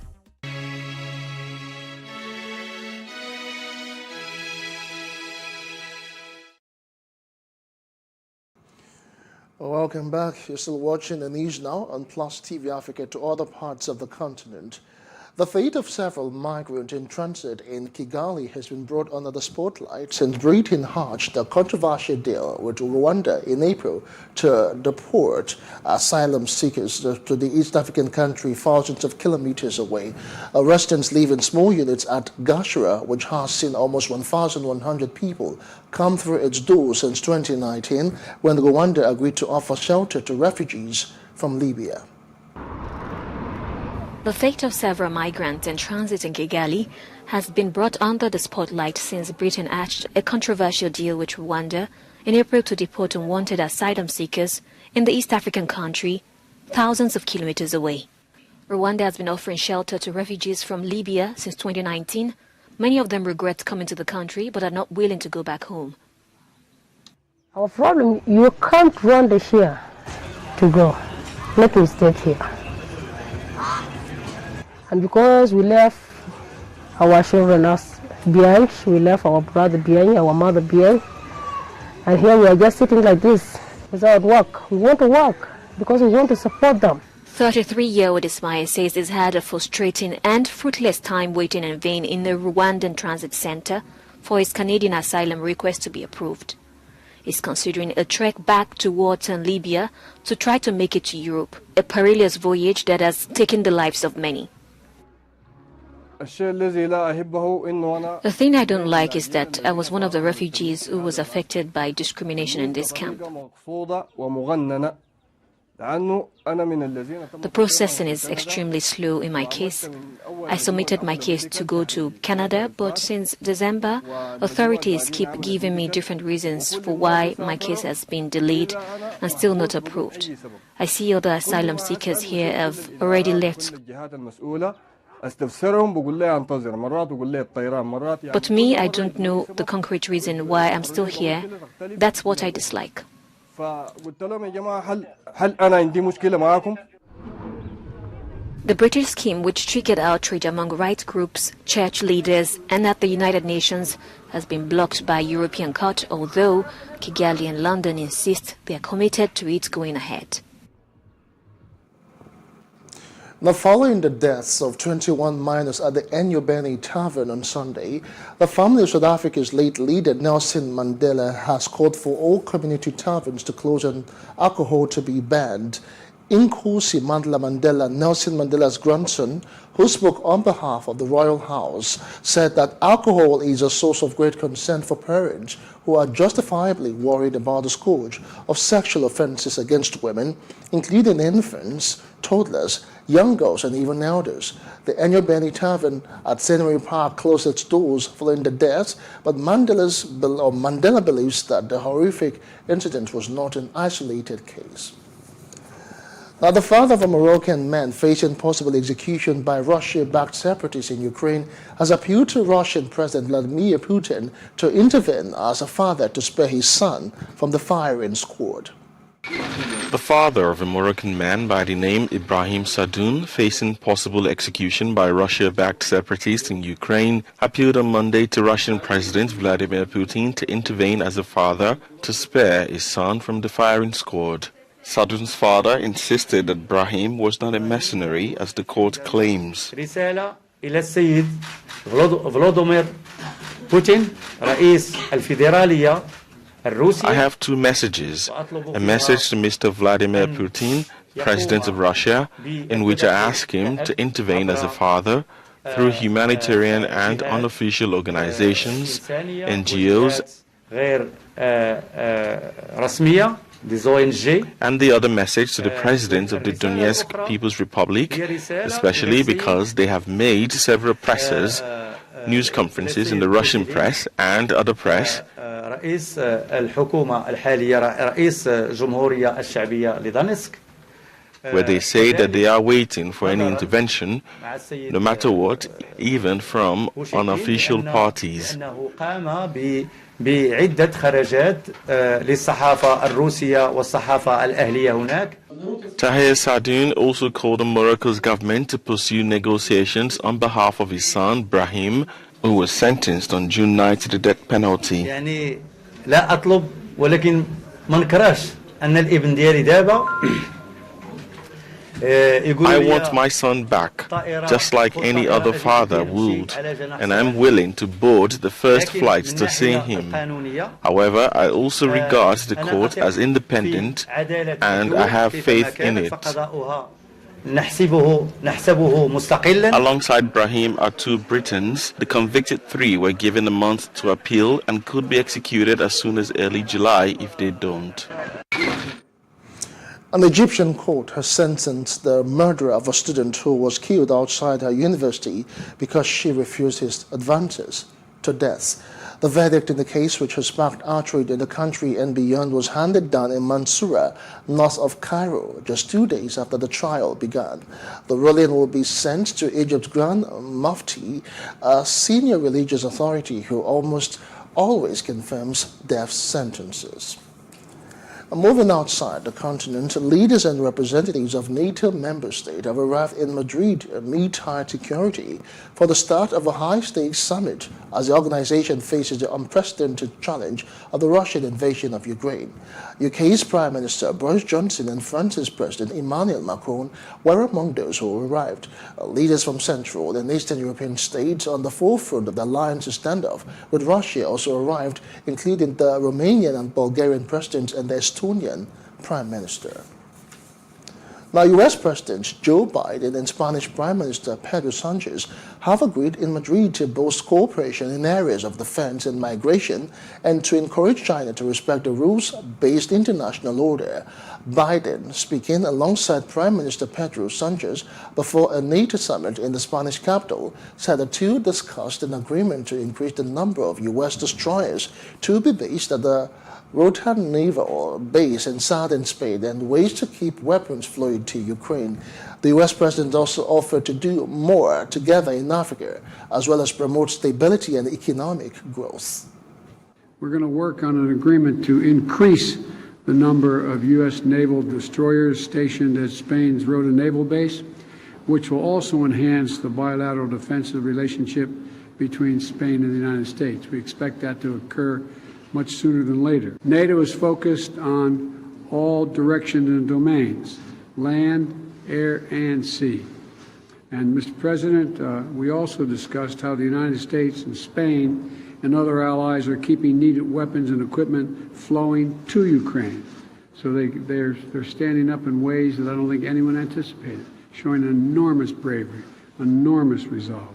And we're continuing to tighten sanctions on Russia as well. In the Western Hemisphere, Spain and the United States are working together with other countries in the Latin and the Caribbean areas to reinforce democratic institutions, strengthen the rule of law, spread economic prosperity, and advance transformative approaches to manage migration. Now, Scotland's First Minister Nicola Sturgeon has announced plans for a second referendum to be held on Scottish independence in October next year, vowing to take legal action to ensure a vote if the British government tried to block it. Sturgeon spoke as the Scottish government, which is led by her pro-independent Scottish National Party, published a referendum bill outlining plans for the secession vote to take place on October the 19th next year. She also said she would be writing to British Prime Minister Boris Johnson for permission to hold a consultative referendum, but had already set in motion plans to get a legal authority should he try to block her.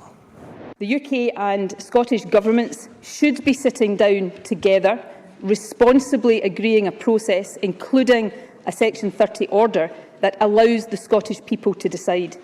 That would be the democratic way to proceed. It would be based on precedent, and it would put the legal basis of a referendum beyond any doubt.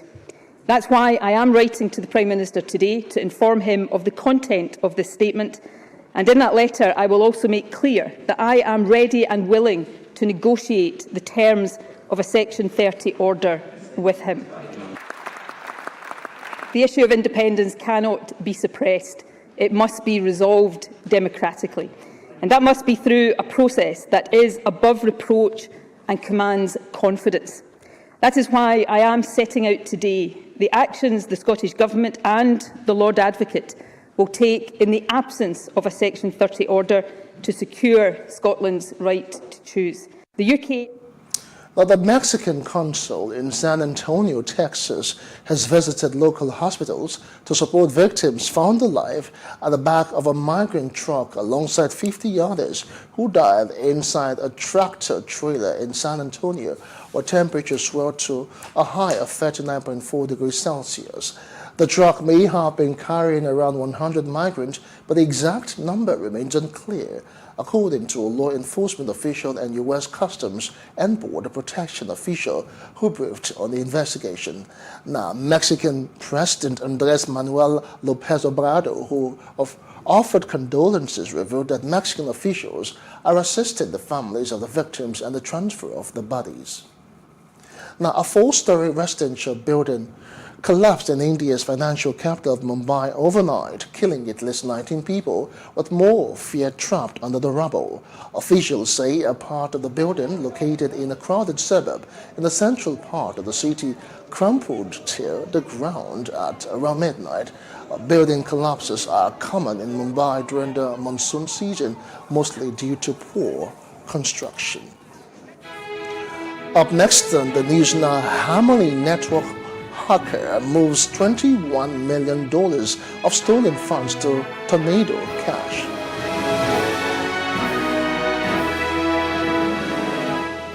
And that's in business news. After the show break, stay with us.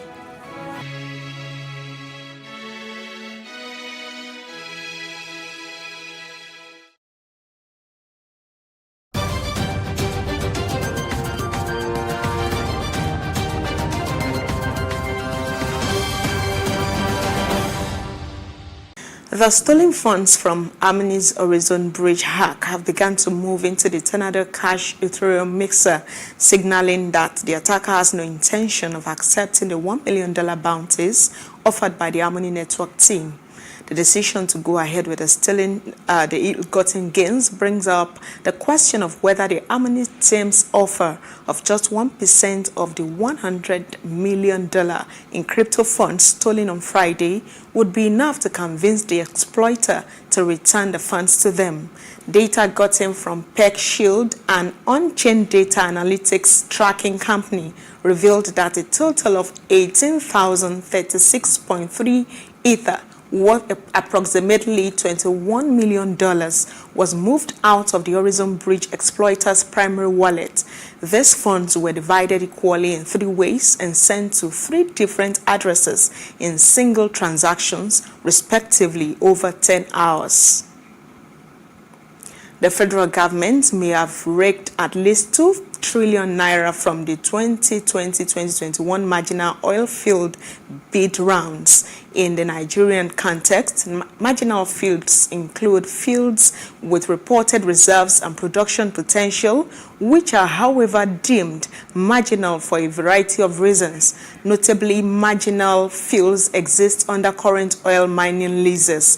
After 18 years of the last bid rounds, Nigeria, through the defunct Department of Petroleum Resources, put up 57 onshore swamp and shallow offshore terrains fields for bidding and had set May the 1st for the issuance of licenses to winners.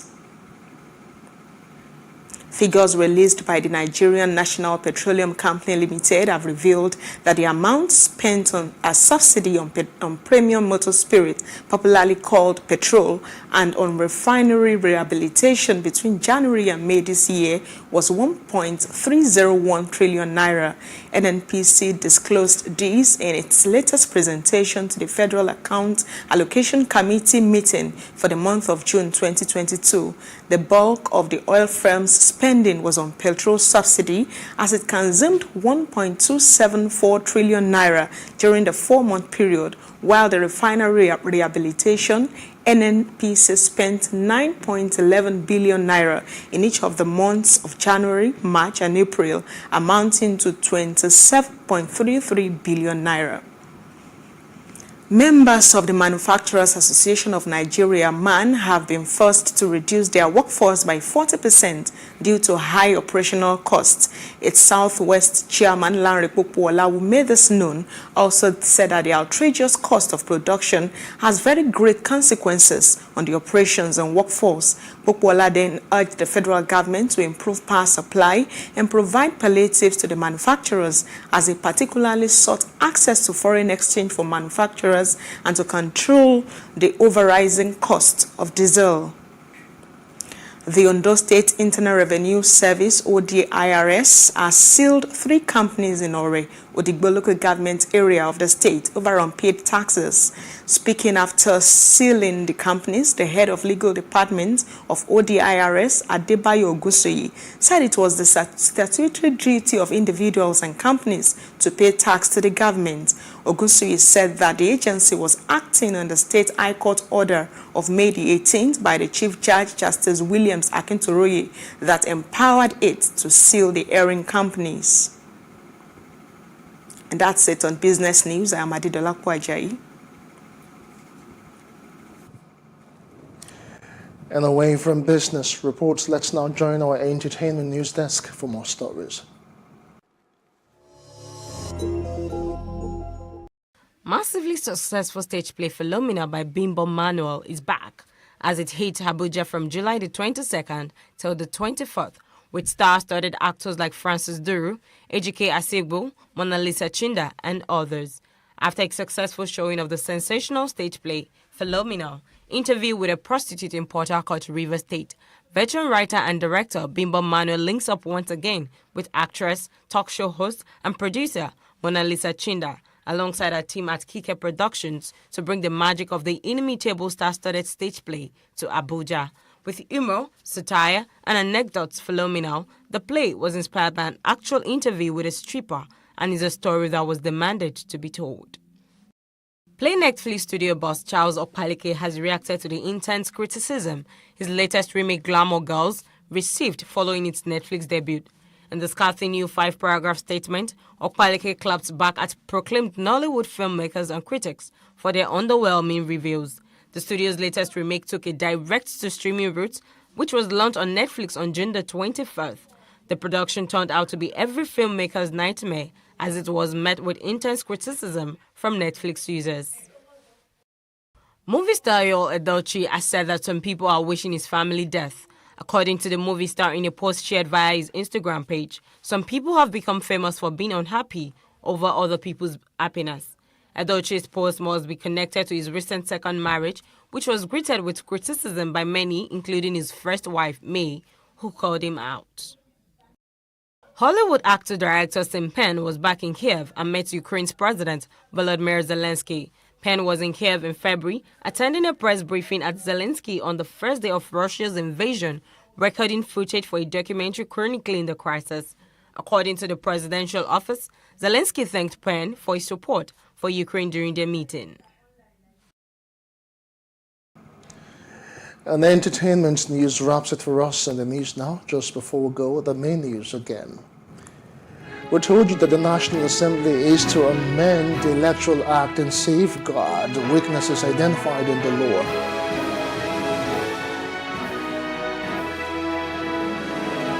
We also told you that the Senate has mandated a committee to probe crisis in the judiciary.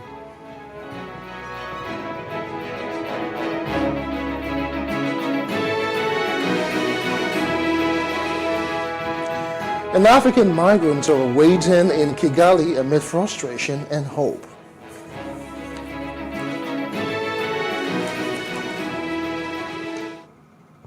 And that's the news now. For more stories, please follow us on our Facebook, Twitter, and Instagram. And do subscribe to our YouTube channel at PlusTvAfrica and PlusTvAfrica Lifestyle. I am Justin Akadonye. Many thanks for watching, and do have yourselves a wonderful night rest.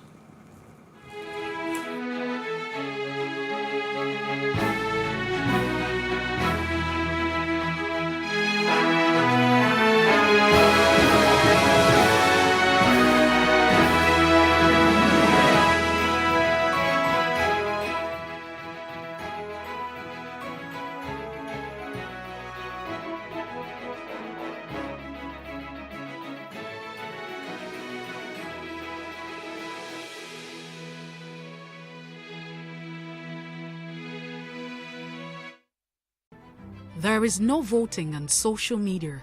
To vote, you would require a permanent voter's card. To get your PVC, visit cvr.inecnigeria.org. Create your account